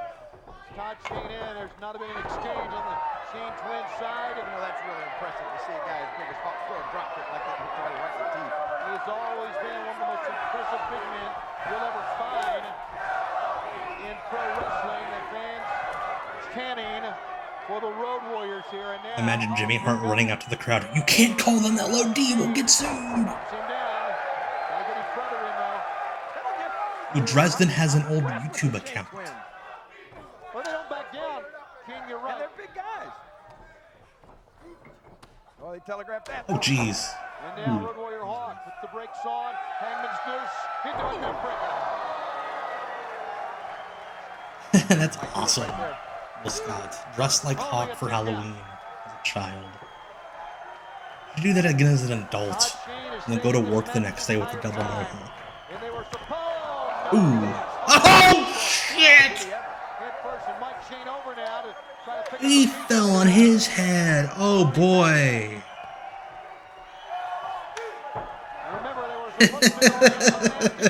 The Shane Twins and the Road Warriors is a match I knew I didn't know.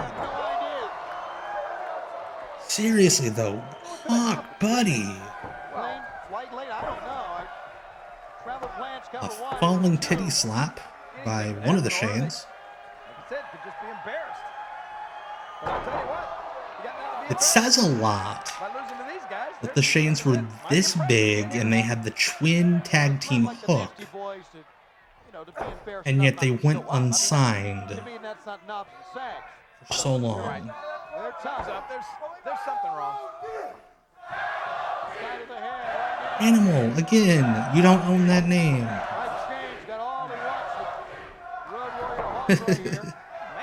Ain't even anywhere a body guy's whacking it. You want to change your bet? Huh? You want to go with the Saints win? Did he just say you want to change your bed? What was that? That's like a Judas effect when you catch Jericho at the bar after 2 a.m.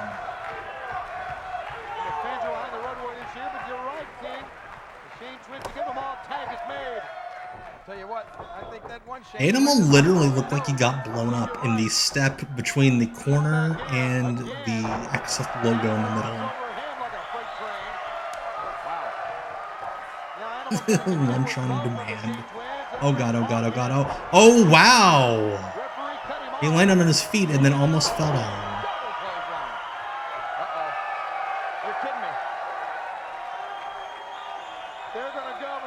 Oh god, don't kill him, don't kill him. Fall back with him. Oh god! Assholes! And now the Nasty Boys are out here. They were allegedly injured, I think. I don't know what's going on. The referee blew out his knee.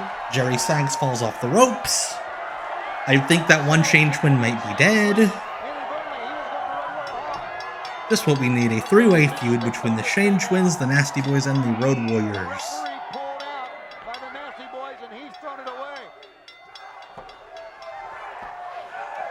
Okay, the one Shane Twin is back on his feet. Good. Mickey J's back up as well. Brian Knobs appears to have hurt his nipple.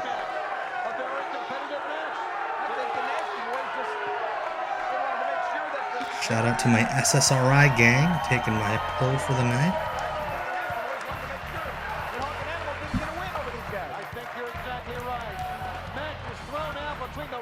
I will have to look at Dresden's YouTube channel. Some of oh, he's hurt. Oh yeah, that's didn't break his neck, but he broke his nose. What a run! Superfly Jimmy Snooker. Ooh, it's Deuce. And we're here in the XWF, in your face. Couldn't even buy like the same print here as his dad. He had to get a high spot singlet. Hell yeah, Brian. The one and only, the man who made There we go, more Bobby Heenan to class up the joints. Okay, Kurt's not looking quite as good between the eyes this week. Is he really the guy that made wrestling famous in Minnesota? Well, there was a lot of them, you know. I mean, But yeah, when you go back and think about how awful Deuce was in WWE, just remember he'd been wrestling for years before he went to development. And yeah, Bobby Heenan is a professional for changing jackets. Hell yeah, he got the towel. That's what we expect out of a professional like Bobby Heenan. Oh, it's Buff Bagwell. So according to the Observer, because I read the live report for this in preparation, I guess if you don't hear any boos, it's because they completely dubbed out the crowd on it. Because apparently Bagwell was so heavily jeered that in one of the episodes they haven't released, Bagwell had to come out and turn heel. Yeah, see, they're just cutting to like random crowd footage from like another show. Because the crowd was booing Buff so loudly. Hennig and Bagwell, a little temper flaring early on. Yeah.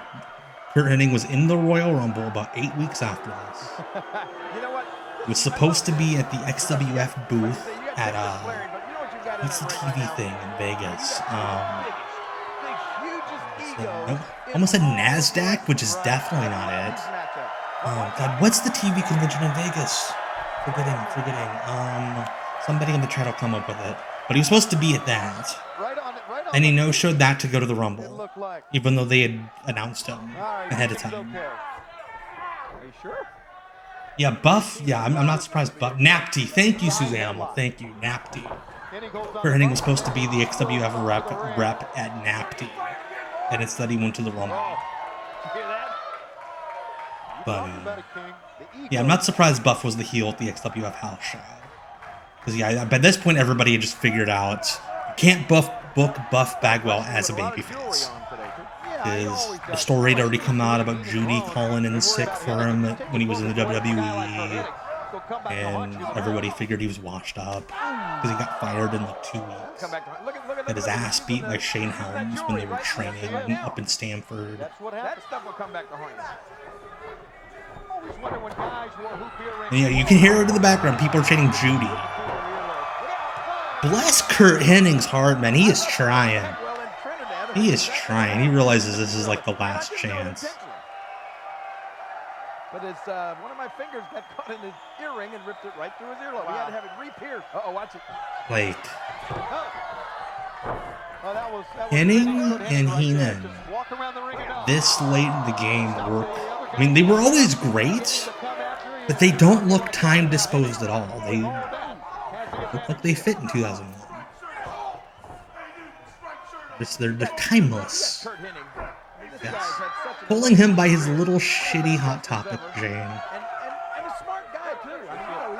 Perfection. We're seeing Perfection references in the chat. Okay, so to correct you, Bagwell did defeat Hennig in a career match at Mayhem 99, and then Hennig just came back like a week later, and then he feuded with Perfection during the second Russo. I think everybody's right in the chat. Just hammers Bagwell in the back of the head, and now Bagwell cannot even get to his feet. Watch the brain. Moving into position. And Bobby Heenan rules. So good.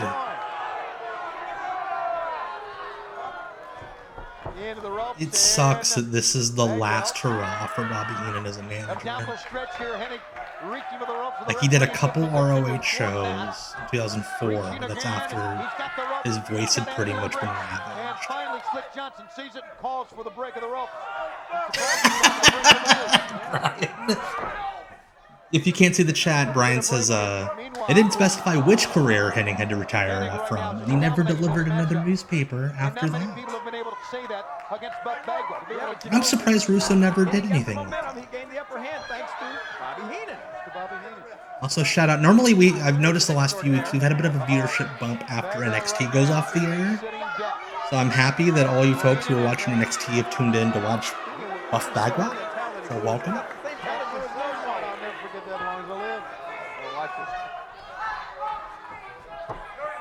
Heenan screaming, turn him, and trying to get him into a Boston Crab, and he pretty much has him there, yes. Now sitting deep on the lower back. That's a hold you don't see used that often. And Buff Bagwell. Dude, he has been the star of these streams the last couple of weeks. Also, you can't leave the Boston Crab on for too long. He'll slide out. He's got those little calves we learned last week. Uh-oh, this is painful too. In VR. Here comes Buff Bagwell, still trying to regain his composure. feeling the effects of that Boston crab. NXT's doing a 15-minute overrun. Fuck them. Bastards. We're running competition.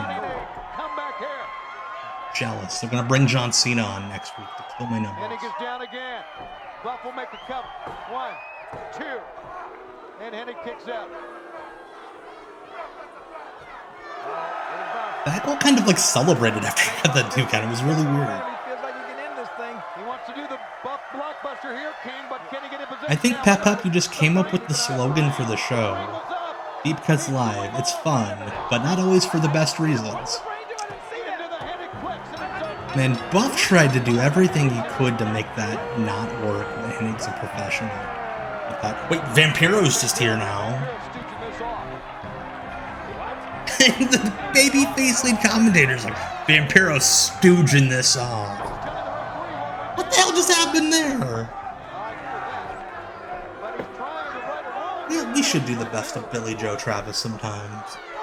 Best of Eric Embry. Just what we need, Ian Harrison. Okay, apparently Ian Harrison's a heel. With Bobby Heenan and Kurt Hennig. And now, I love how Roddy Piper wandered out like he was just like a confused old man in the crowd.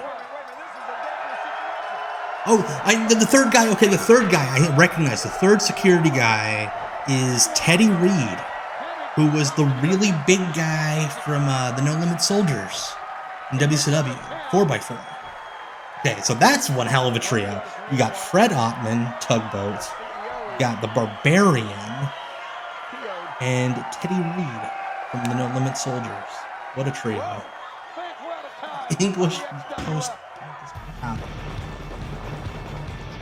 Eric Embry is very good. Wow, Jimmy, I loved Eric Embry when I was like 5. Episode? Like the Hall of Famers, Superfly Jimmy Snuka and his son. Snuka. Kurt Hennig and his agent, Bobby the Brain Heenan.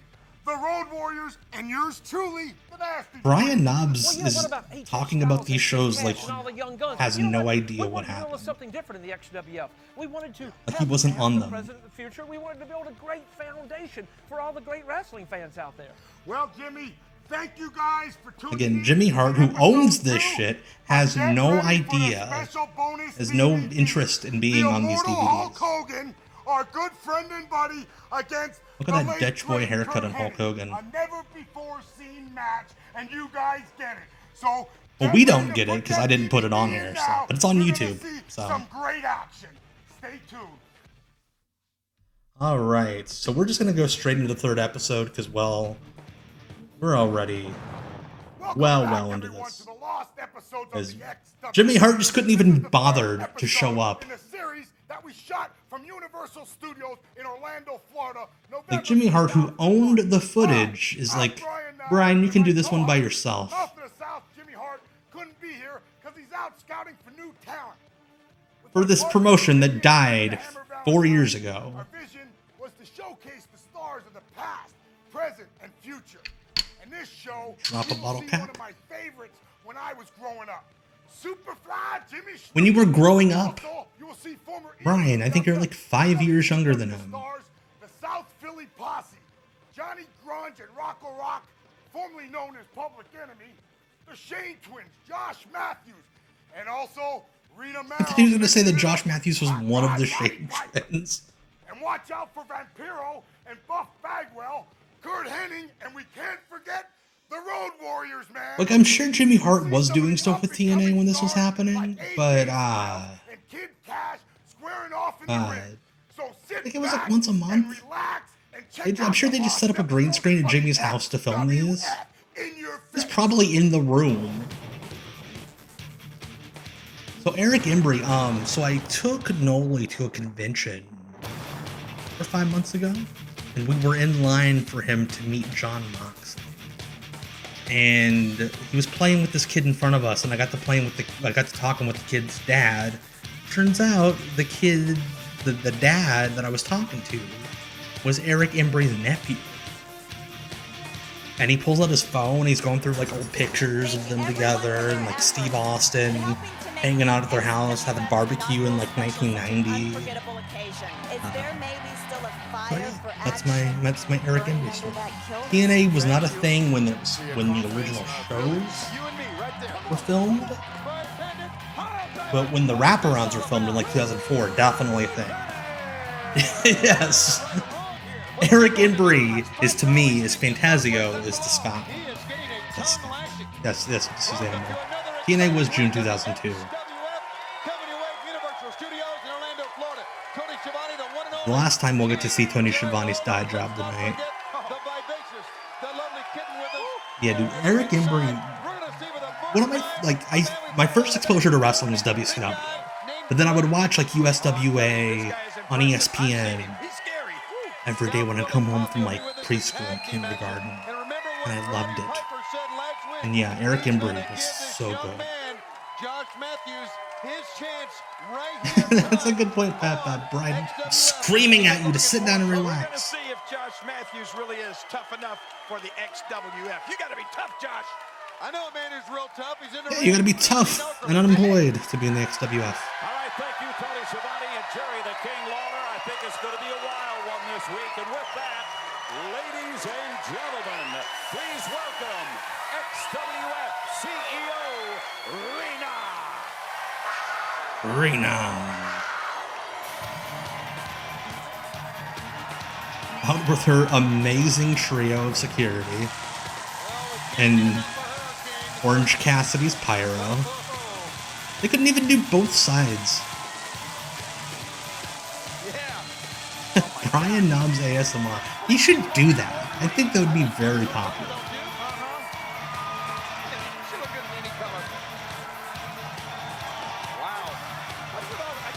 Teddy Reed is just... And the Barbarian is the little guy in it. And again, it is wild that nobody has mentioned... Like, I understand not mentioning Teddy Reed, but the Barbarian and Tugboat. If I cut right to the chase this week, you certainly could not have been happy with some of the things that Commissioner Roddy Piper has done over the past couple of weeks. Now, Gene, you know it's not my style to air the XWF's dirty laundry in public. Dirty laundry? I think that says it all. Get it? Because laundry is what women take off. The XWF is in its infancy stage. There are going to be some teething pains, and it's all a part of growing up. But the commissioner and I are reasonable people. Or reasonable people. It's going to be made at the right place at the right time. Okay, so what you're saying, in essence, then... At least they got her a second mic, so wouldn't be taking the microphone from Gene again. Absolutely. Well, if that's the case, maybe I could prevail upon you. Do we have a main event for this week here in XWF? Listen, Gene, do we have a match in the last segment?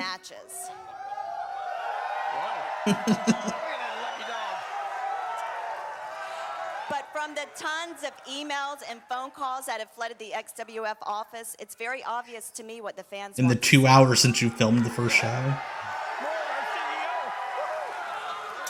So I'm off to see the commissioner, and I'm sure that Gene he has will a boner make now. that announcement very shortly. You don't mind if I kind of tag along so I get in on this action firsthand? Not at all. Please.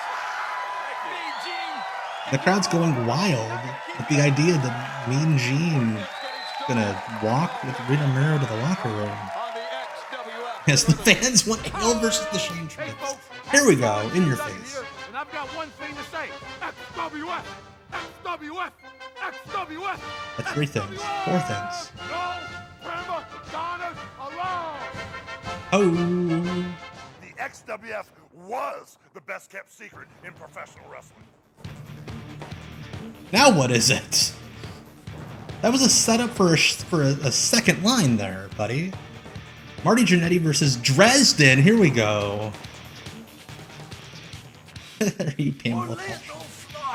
Again, we're just not going to the match. I mean, it's all that in a bag of chips. This place is the bomb. It's looking to me a lot like Philadelphia, but Johnny, we gotta find Jasmine. Where's Jasmine?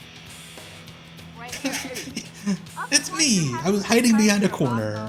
Universal Studios is now the official home of the XWF.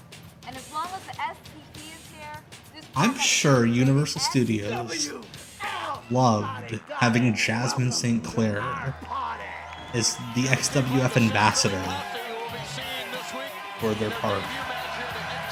As Marty Jannetty showing that that first ring jacket wasn't a mistake, but he couldn't get a matching tone for that purple. Here comes Dresden, not accompanied to the ring by another opponent.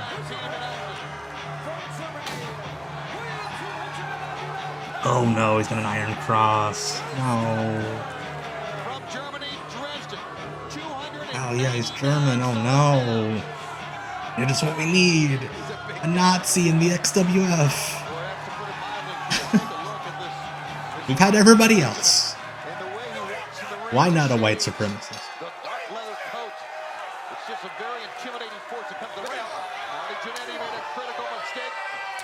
He appears to be wearing leather lederhosen. Oh, they've already had to cut something out. Oh, geez. He looks like if Demolition yodeled. Yeah, definitely not the Wall Brother. Oh, geez, Marty. Yeah, definitely a Ludwig Borga kind of guy.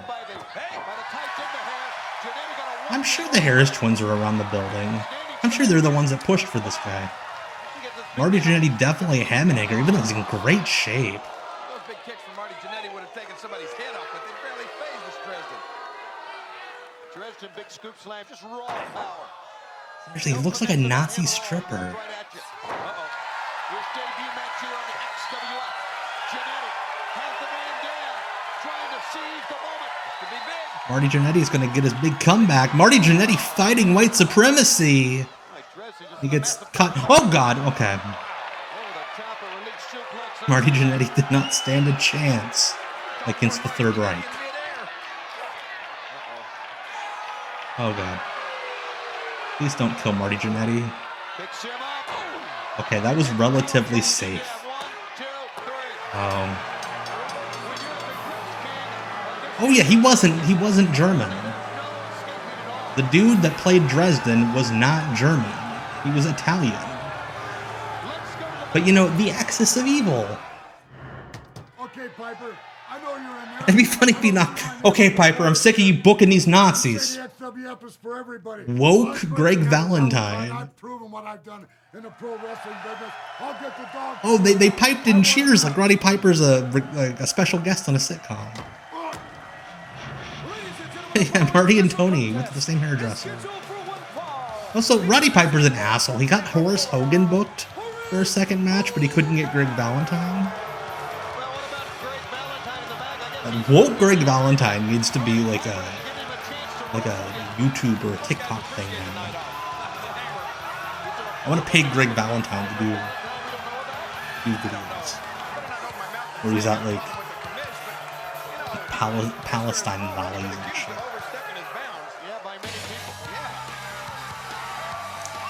Greg Valentine cares about your pronouns. Here comes Josh Matthews. Holy shit, look at that ring gear. Josh Matthews with one T. And the T is for terrible gear. Look at the dudes who bought their stuff from high spots. It's so wet.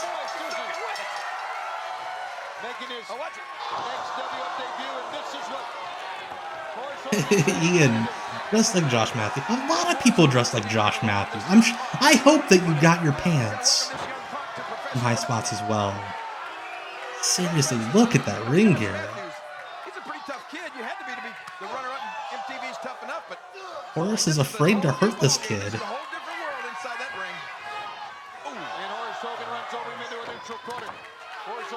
Yeah, the shirt and the pants, that's right, Scott. Shirt and the pants are even the same tone.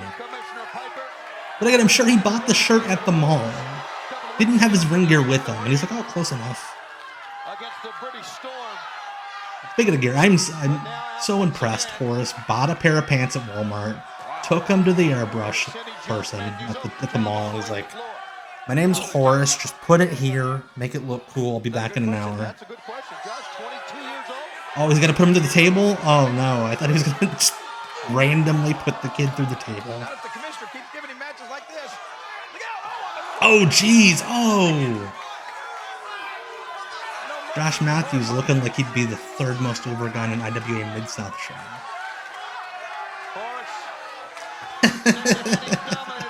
That's how all the Backstreet Boys got in, Brian.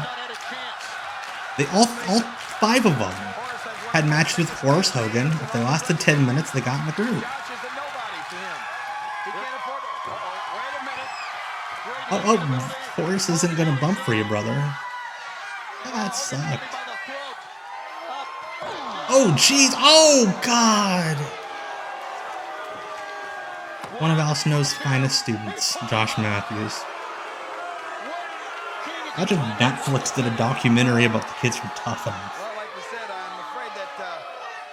He does kind of look like the kids from Special K. 1, 2, look at that! Josh Matthews wins.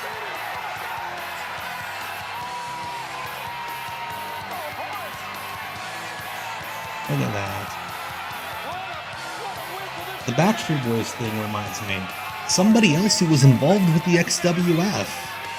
Lou Pearlman. I believe he threw a little bit of money in there around this time. I'm the smartest man in professional wrestling, and why am I? It's because I've managed such superstars as Hulk Hogan, Randy Macho Man Savage, Bret Hart and the Hart Foundation, Jerry the King Lawler, the Honky Tonk Man, the Nasty Boys, the Rougeau Brothers. Is it because I was in the ring at one time? This is like Jimmy Hart doing one of those Dennis Leary MTV ads. Superstars. Standing next to me, this man weighs 340 pounds. He stands 6'9", and I call him This man pisses his pants, but he's badass. Gonna take you to hell and back. He did the thing, the finger pointing thing, but not ironic. All right, we're gonna get a South Philly posse match here. Will we get the match before the vignettes? Oh, the Shane Twins are just in the ring. These poor guys. These matches were taped years ago and they couldn't get a damn entrance. Johnny Grudge doing jumping jacks. A little late for that, buddy.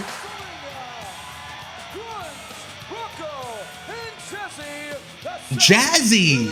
Her name is Jazzy!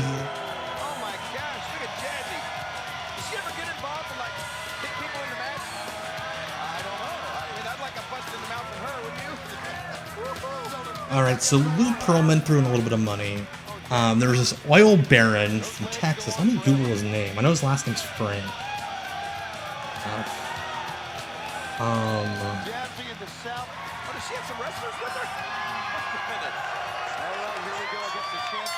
Frank Welsh.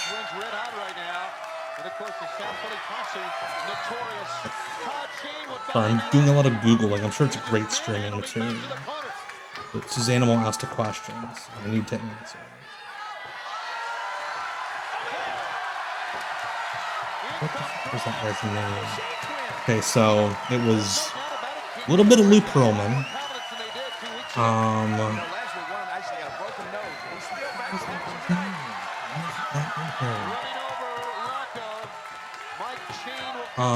Kevin Harrington, who was on the first 2 seasons of Shark Tank.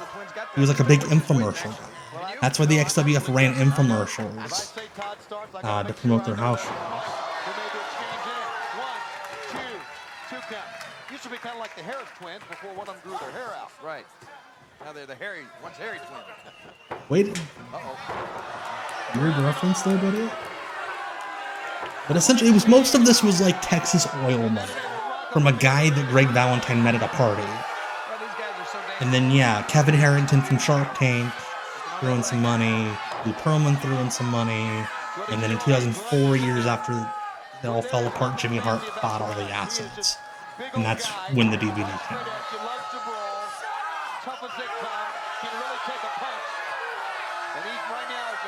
I was gonna put over the Public Enemy for working the company into buying them new gear, and then I see that Johnny Grunge is just wearing an XWF shirt as a top.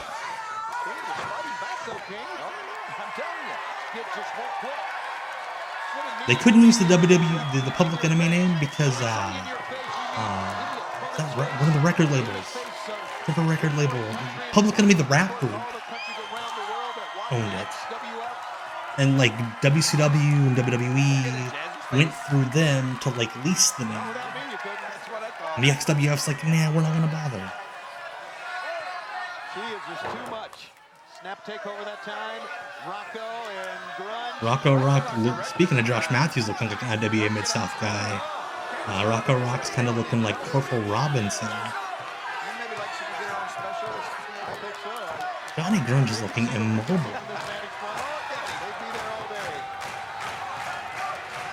Rocco Rock, another guy, very close to expiration here. He would pass away about a year after this. Johnny Grunge actually survived another 5 years. I don't know why these guys are in such a bad mood. If I had a manager or a valet like Jazzy, I'd be in a good mood all the time. Well, you know, apparently this relationship with Jazzy, hello Jazzy, in the South Ooh, headbutt to the hip abductor. Maybe she's playing hard to get, you think? I would think there's a very good chance of that. Those pants must be so sweaty to wrestle in. Maybe it's just strictly a business relationship. They all start out that way, don't they? Ooh! Remember, around this time, I went to an indie show in my hometown. It was like a bunch of like crappy local guys, and Public Enemy were the draw. And like Rocco got there. Johnny didn't show up, so Rocco worked like a singles match in the main event. And then towards the end, this giant man was like waddling out of the entrance door. And he's just standing there staring at the ring, and he's got this flat top. And nobody recognizes him. And then he grabs the microphone after the match. Hey y'all, it's me, Johnny Grunge. Nobody believed it, but it was really him.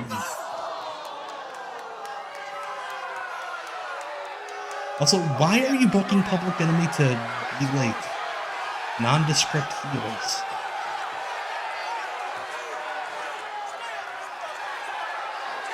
Like, everybody else gets to do their old gimmick. And Public Enemy like can't dance, aren't allowed to be silly.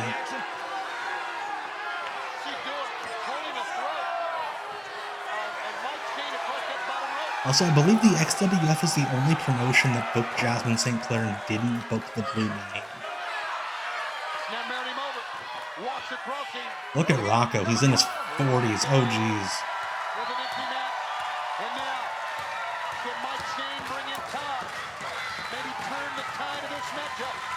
Maybe get something going for the Shane twins, and the answer is yes.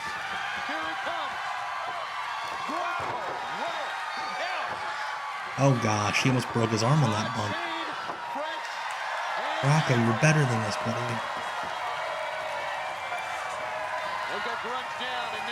I don't know what clinic they're drawing. Maybe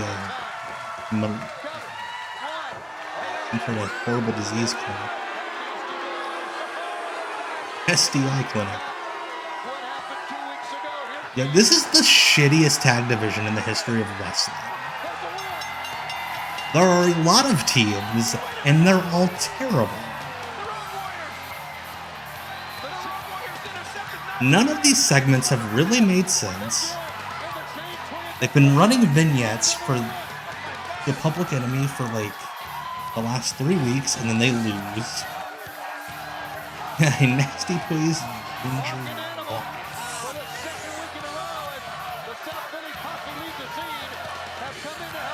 I have a feeling that the matches aired out of order.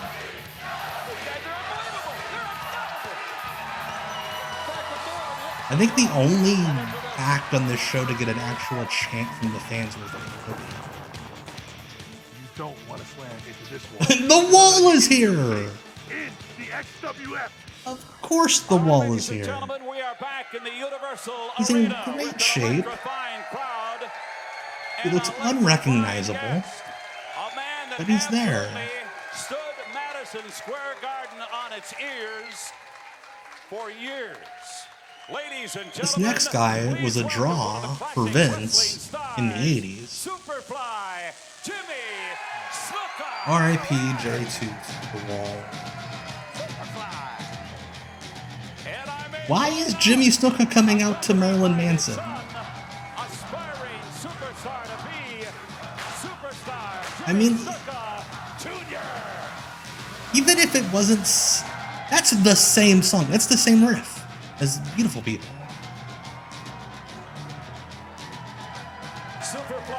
Jimmy Snuka Jr. not even remotely trying to match the aesthetic of his dad. And I must say, it is a great pleasure to have you here Audio is audio out of as part of sync? the XWF.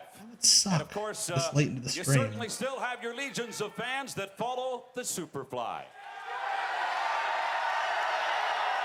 Brother, very good memories. One thing I like to say, brother, it sure is nice. There's like Jimmy Snuka's RF video shoot interview is one of the worst pieces of shit, but also very funny.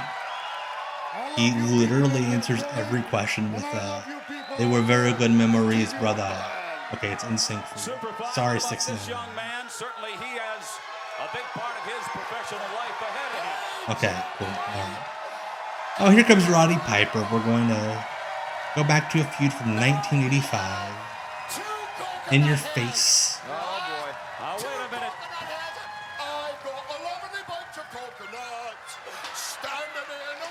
I am so baffled by what Roddy Piper is supposed to be. Is that yours? You wouldn't know, would you? Oh boy. Oh, now He's feuding with everybody. He is a babyface, a heel, a tweener, everything in between. You could lay down and she could pay the rent. I know you. I love you. I love you, dude. I'm sure they had to cut something out of this promo because Piper's probably like, and you killed that woman in Allentown. You killed her. Junior Fly, the compound eye of a fly. The compound eye of a fly? What? You're gonna follow Daddy's act? You want to mess with me? Wait a minute, Roddy Piper. This is not my place, but I don't mind telling you, if you feel that confident that you can do something against this man, why don't you come on down to this ring tonight? Mean Gene, instigator. And get in the ring with the Superfly Jimmy Snuka. I'm surprised they didn't ask Mr. T to do this. They're sure they asked everybody else. It's always the same thing. It's always the little guy trying to get two big guys to fight. Isn't that? You know that big guy, Roddy Piper? And fight. What? You've been living under a rock for 30 years, Mean Gene? Is that why the 30 skull years. is like that? That's a skull. They've been about 15 at this point. I took care of him. Yeah, Gene is just like cutting promos for Jimmy Snuka. Gene represents him in court when he goes to trial for Nancy Argentino. Hey, Salmon, thank you for re-upping that sub with Prime. Bringing the gambler to the proceedings. I much appreciate you. There's Fred Ottman. Jeez, Fred Ottman and Teddy Reed are the two biggest human beings on the face of the planet. Barbarian looks so small next to them.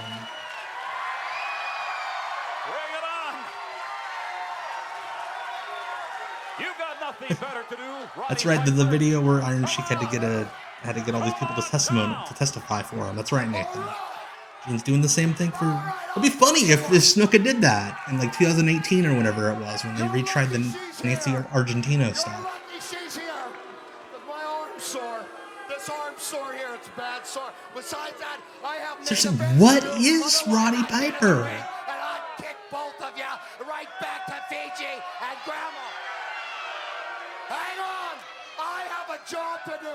You know, I don't think it would only be an honor for me. I think it would be an honor for all the fans to see you in the ring. No, it would not be! Look at him back. I'll tell you what, you know, I would be more than glad. Jimmy Snuka, you're lucky that this woman that I ogle at has showed up. I have a responsibility to do my job. And my job right now is to make main events. So I'm gonna make a main Barbarian's like, I'm ready. The main event's gonna be I'll kill him. Buff Bagwell, Vampiro against the British Storm and Kurt Hennig. What does that have to do? And the segment just ends. Whoa! I see it starting to heat up, baby. This is what you see in hell. You die, and Brian Knobs is there surrounded by flames, yelling at you about Roddy Piper and Rena Mero. They were well-known wrestlers. The Barbarian, Tugboat, and 4x4, formerly a Masterpiece Posse. Thank you, Brian, for doing my job for me. The German Dresden, and my brother-in-law, Greg the Hammer Valentine. Wait, that's his brother-in-law? Once again, another match. Brian Knobs married Greg Valentine's sister? Stop by to say, hey-oh. And we had teams like the Shane Twins who are now with the... No, Swole was a different guy. He was the smaller big guy in the No Limit Soldiers. With an interview, and of course, the Nasty Boys and the Road Warriors feud. Why do we need Brian Knobs recapping this show that's been on for 20 minutes? Roddy Piper was starting to stir up a 20-year-old feud with Jimmy the Yes, we just saw that. when he started taunting him about coconuts. Let's get back But no, to the if show. you are a horrible person on Earth, when you die, that's what you get. Kurt Hennig and that monster Ian Harrison teaming up. That looks like a liver for the And face. Vampiro. Check it out. See, that's what wrestling's missing. That's what TNA should do when they rebrand. Instead of having commentary, they just have Brian Knobs yell the storylines between matches. But now we're gonna have like a good match. Here comes AJ Styles. It's set for one fall. It is for the XWF Cruiserweight Championship. Introducing first the challenger. This is my last resort. AJ Styles. What a song choice for AJ Styles.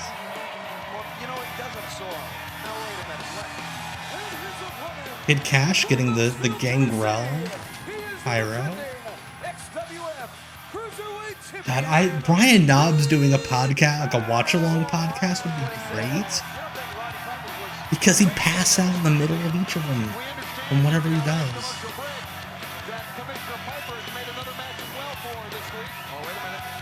That's right, Bryan Danielson did use Last Resort. And I want to find the Bryan Danielson matches from the Butler's camps in England, where he came with the skater boy. That's not Garrett Bischoff. That is Kevin Christian as the referee, who is Jerry Lawler's son. Universal Studios costumes. God, love it.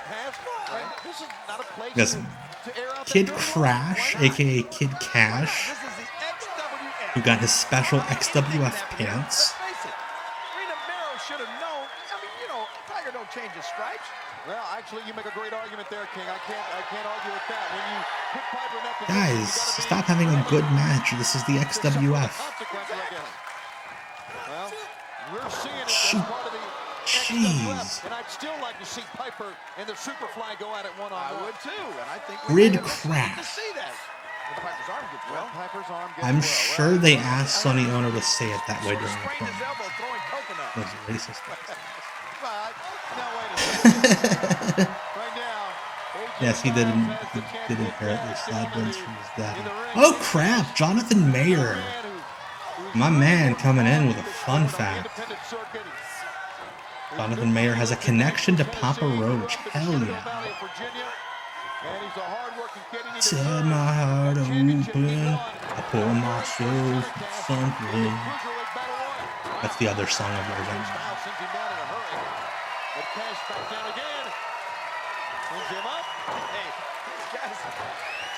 AJ Styles doing a backflip off of a push-off. Another leg sweep to the cover. Getting dizzy. Boy, neither man will stay down here. Quite an exchange. And fans appreciate it. You have pants on your waist. In the eyes. After all that great wrestling. That's right. I don't understand that either. Great moves and counter moves and escapes and just a thumb to the eye. Snapped him down again. You know, Kid Cash wore those pants for years and never figured out how to keep his big underwear from showing. Oh, peppers are flying now. I like it. Come on, get hot. Get nose to nose. Styles and Cash nose to nose. So you joke about that mask, Mattel not having a legend, needing a Legends XWF AJ Styles thing. They released a figure that's pretty damn close. I'm in possession of it. They released a WCW AJ Styles, which is essentially like AJ Styles from this era. I really had picked Kid Cash. I didn't want to tell him though. You did. Oh yeah. Okay. Oh, look out. XWF stands for Zin Your Face and his War Face. Can't even pronounce it correctly. Ryan's jokes. Look at him holding his chest there. Here's a cover, Ron. No, Sarah, got out of it. That was two, says one guy that's paying attention. AJ Styles once again. We've seen Styles use the high-flying techniques using the ropes. Who can really get up with a drop kick. Beautiful drop kick. Horrible haircut. AJ Styles has never gone to a barber that's like that. Unusual to see AJ Styles try to keep this on the mat. Okay, I get. Yeah, you know what? I think they can get the rights to the XWF logo. Something tells me Mattel can just call up Jimmy Hart and be like, "Hey, I found the PNG file on Google. Can we just use this?" And he'd be like, "Yeah, baby." Oh, that was dope. I would have bought that as a finish. That was really cool. Boy, what perseverance by AJ Styles that time. Cash into the rope, puts the brakes on, Oh. nails it. He walks. Oh man. 1, 2, no. Wow, what a move that was. Kid Cash had freaking hands for feet. Great matchup we're having here in the XWF. It reminds me of me. That's a good point, Brian. Hale's music should have been Keep On Dancing, like a new metal cover. That would have been great. Kid Crash retains the XWF title, Cruiserweight title.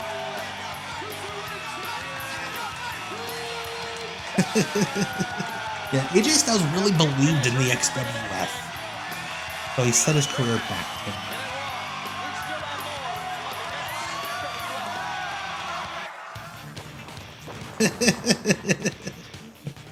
Go check out Kid Cash's MySpace. So what you gonna do when Hulk Hogan and the XWF run wild on you?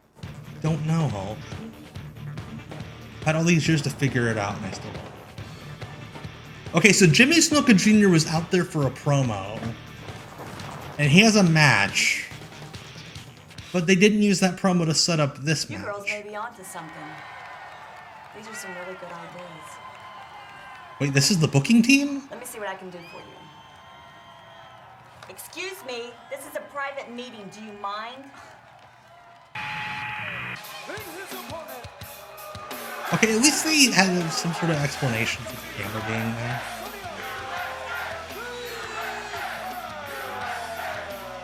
Florida, you're Florida-ing. Important Jimmy Snuka Jr. got a promo earlier, and he gets the job of entrance. It's XWF very progressive. Most promotions now don't even let women have roles.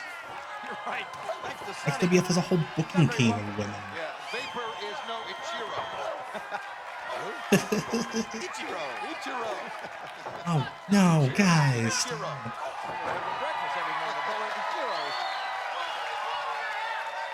Only 2 years now. Something just got cut off. For Jimmy Snuka Jr. There's like Jimmy Snuka's kid couldn't find actual gear. He had to get a high spot. And he really didn't expect to wrestle here this week, but of course, it's one of those spur-of-the-moment bookings by Commissioner Rowdy Roddy Piper. Oh, man. But the spur of the moment, wouldn't Piper mention it like when he was yelling earlier? Saw action here tonight. He would really like to have been the Superfly. And maybe he's going to make sure that Sonny Ono does something that Jimmy Snuka Jr. does not forget. Let's see what develops steps in this matchup here. Snuka Jr. hammers the side of the head of Vapor. Look at this. Sonny Ono wearing his Matrix coat, or as the graphic called him earlier, Sony Ono. Right there. You better stay clear of the Superfly. Vapor. Well, he is really. The Great Muta would have been here, but Sonny couldn't get him Disney World tickets. In his debut here in the XWF. Well, I mean, you know, we knew that Yoko Ono. Did I say Oh Yoko? God, Jerry. I've been wanting to say that all night. You know what? I think Sonny's a little bit prettier. Look at those gloves. Look at that look, a singlet and gloves. You know that Sonny Ono is not going to, oh my God, he's not going to associate himself with anybody that's not fully capable of making a name for themselves here in the XWF. I would agree. Cover 1-2 and a 2 count. Cover 1, 2, and a 2 count. But I still think Vapor might be better off being managed by Yoko Ono. Jerry, stop. I'm sure that's going to develop in itself here in the weeks to come in the XWF. And Tony Schiavone's just like, yeah, we might have Yoko Ono. Who knows? The momentum was all Snuka Jr. And he nailed it. With a cross fist in the chest, maybe in the throat that time. Jimmy Snuka Jr. In the corner he goes. Here comes Vapor. What was that? Vapor sent him in again. He'll come. Full speed. It is wild. Like, Jimmy Snuka Jr. is not good here, but at least it looks like he can run in a straight line, which he couldn't in WWE. Sonny Ono and the Superfly Jimmy Snuka. One of the greats ever. Oh, for the brakes on to Vapor. That was close. Into the gut. Into that gut. Ooh. Ooh. Nicely done by Snuka Jr. with Sonny Ono. Needs to get off the apron here. I can't believe it. He can't believe his eyes. Look at this. And he's blocking one of our camera shots. 1-2. Of all the people to block camera shots on this show, Tony, and you're gonna get on Sonny.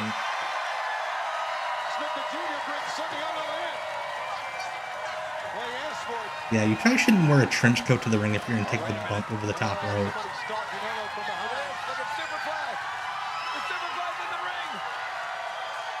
He's having flashbacks to Allentown.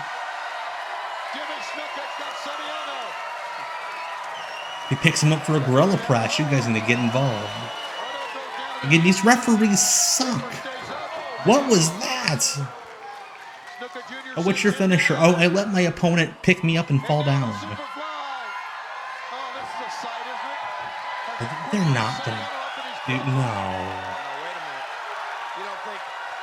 They must have paid Jimmy Snuka's good fee. You're kidding me.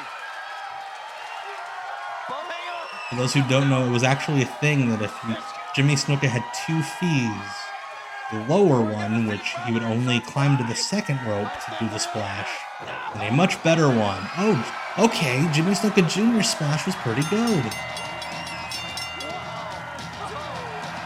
But again, the XWF referees are horrible.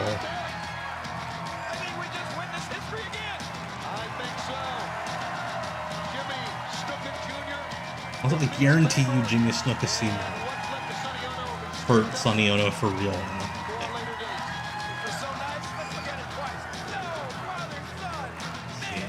See how nasty it is. Ooh, okay, he was safe, but that Jimmy Snuka Jr. splash was really good. The deuce drop. Dropping the deuce. Here we go. Main event anywhere in the country. But mostly just Orlando, Florida. Bobby Heenan. What a pro. 3rd costume change in 3 episodes.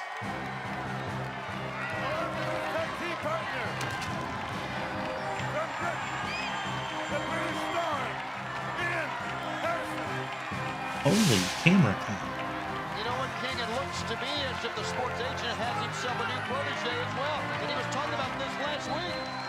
Bobby Heenan coming out of retirement to manage Ian Harrison. Ladies and gentlemen, their opponents, introducing first Okay, apparently Buff Bagwell had the rights to his own song.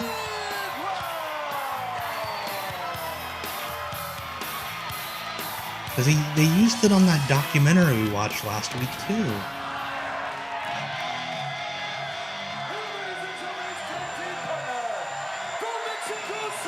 Vampiro? No. The Gangrel Pyro too. Yeah, Jimmy Hart made the Buff theme, but he also used it other times. It's so weird. Good, but hey, good on Jimmy. Standing up for his publishing rights. And what a main event for the house shows. Vampiro, Buff, and Kurt Hennig in a three-way.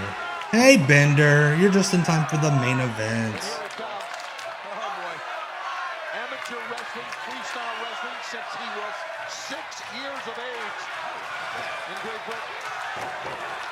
Okay, I'll look back here. There you go. I'll look back. Yeah, the crowd's chanting, "You got fired" at Buff Bagwell. Because he just got fired. I'm doing well.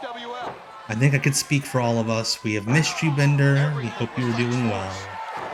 We're right now watching some of the worst wrestling on the face of the planet.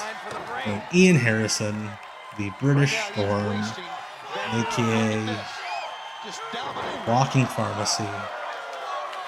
We talk so much about his muscles. Look at his legs, man. Look at the quadriceps, the development there. He makes the tag. And here comes a great wrestling technician. That's alright. You're smarter than me for deleting social media. Got Kurt Hennig in the ring. Kurt Hennig, of the four of these guys, is the most mobile, the most alive. Okay, I'm sorry, guys. Ian Harrison is a walking chemist. Buff Bagwell in. He and Vampiro double teaming Hennig now. Andrew, I'm glad you're taking steps to get. Glad you're doing well. Glad to have you around. And Kurt Hennig's doing everything he can to try to make this shit work. Bobby Heenan, what a legend. He's scared of his own guy. Yeah. Bobby got scared when he came face to face with his own brother. I know. He looked at Hennig and said, "He's with us, right?" Oh man.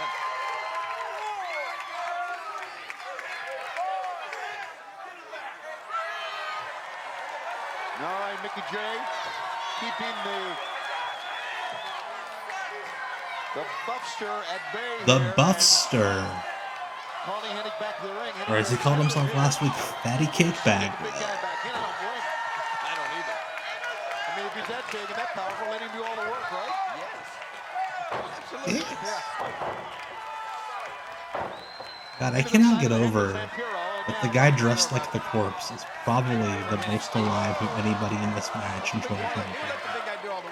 Kurt Hennig actually dead. I'm pretty sure Ian Harrison's dead. And Buff Bagwell, well, he's doing alright right now. They call the floating ribs, I guess, the lower part, in the lower back. Tony Schiavone just rambling about anatomy. Actually, these guys know that the Money Marks love Ian Harrison. They're doing everything they can. In the air, the Vampiro. And Ian Harrison. If Ian Harrison is still alive, I will be amazed. Also, he's going to kill Vampiro if he throws him like that. Oh shit, that's a separated shoulder. You're an asshole, dude. Vampiro just... Oh, watch out, Buff. I don't know if this is a good idea or not. Oh god, okay, he's safe. Okay, good, he landed on his feet. It might have just served to make him angry. Yeah, no real damage done. You gotta give Bagwell credit for giving it a shot now, and now the Heenan clan so much has to regroup. Bobby Heenan gonna impart a couple Goodness, of words I'm of waiting wisdom for there. Ian Harrison to have his heart explode in this match. I don't know. Back to back, Buff Bagwell and Vampiro. He looks like it's painful just existing. Guys, give each other some space here. Oh, gee, Oh, God. Ian Harrison took one good bump, and he's like, wait, what happened? What?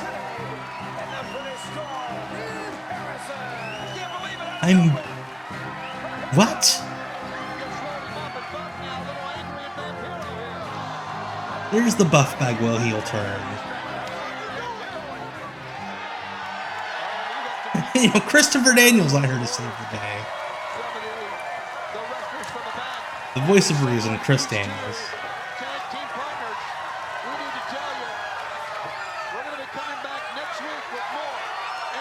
Is that one of the Harrises with his hair grown out? Wow, Ian Harrison posting on Instagram last week. Thank you, Brian. Holy crap. Cannot believe he's alive. Congrats to Ian Harrison for making it this long. Another great episode for the XWF. Again, we saw a little bit of everything. With the little like blue glow off of Brian's chroma, looks like he's an angel. For the first time ever, the father and son teamed up to do a double superfly off the top rope. You also saw the XWF Cruiserweight chant. Yes, we saw this. We literally just saw this, Brian. We were all here for it. We had young stars and seasoned veterans all coming together. We also started to see some storylines form and feuds starting to brew. The fans were also starting to decide who the fan favorites were. Brian Knobs all coming together. has the body motion of a child actor. In this episode, there were 4 of our fellow wrestlers and friends who have since passed on. They were Jerry Toot, also known as The Wall. Sorry. I shouldn't be laughing right now. Public Enemy, and 2 of my dear personal friends, Road Warrior Hall. Way to end the show, folks. They were all great competitors and friends. Again, why is Kurt Hennig wearing that hat in the picture? So thanks for watching. Make sure to go back. He makes it sound like they died because of the XWF. Special bonus match between the immortal Hulk Hogan. Okay, yeah, we don't have that, so that's on YouTube if you want to seek that out. Hulk Hogan's XWF match. And the up close and personal interview with the big man, my friend Jesus.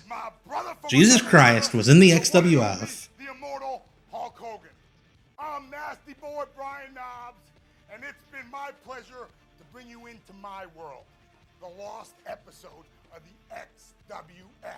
Now you're trapped forever. Lost episodes to come. Nope. See you, baby, and stay nasty. All right.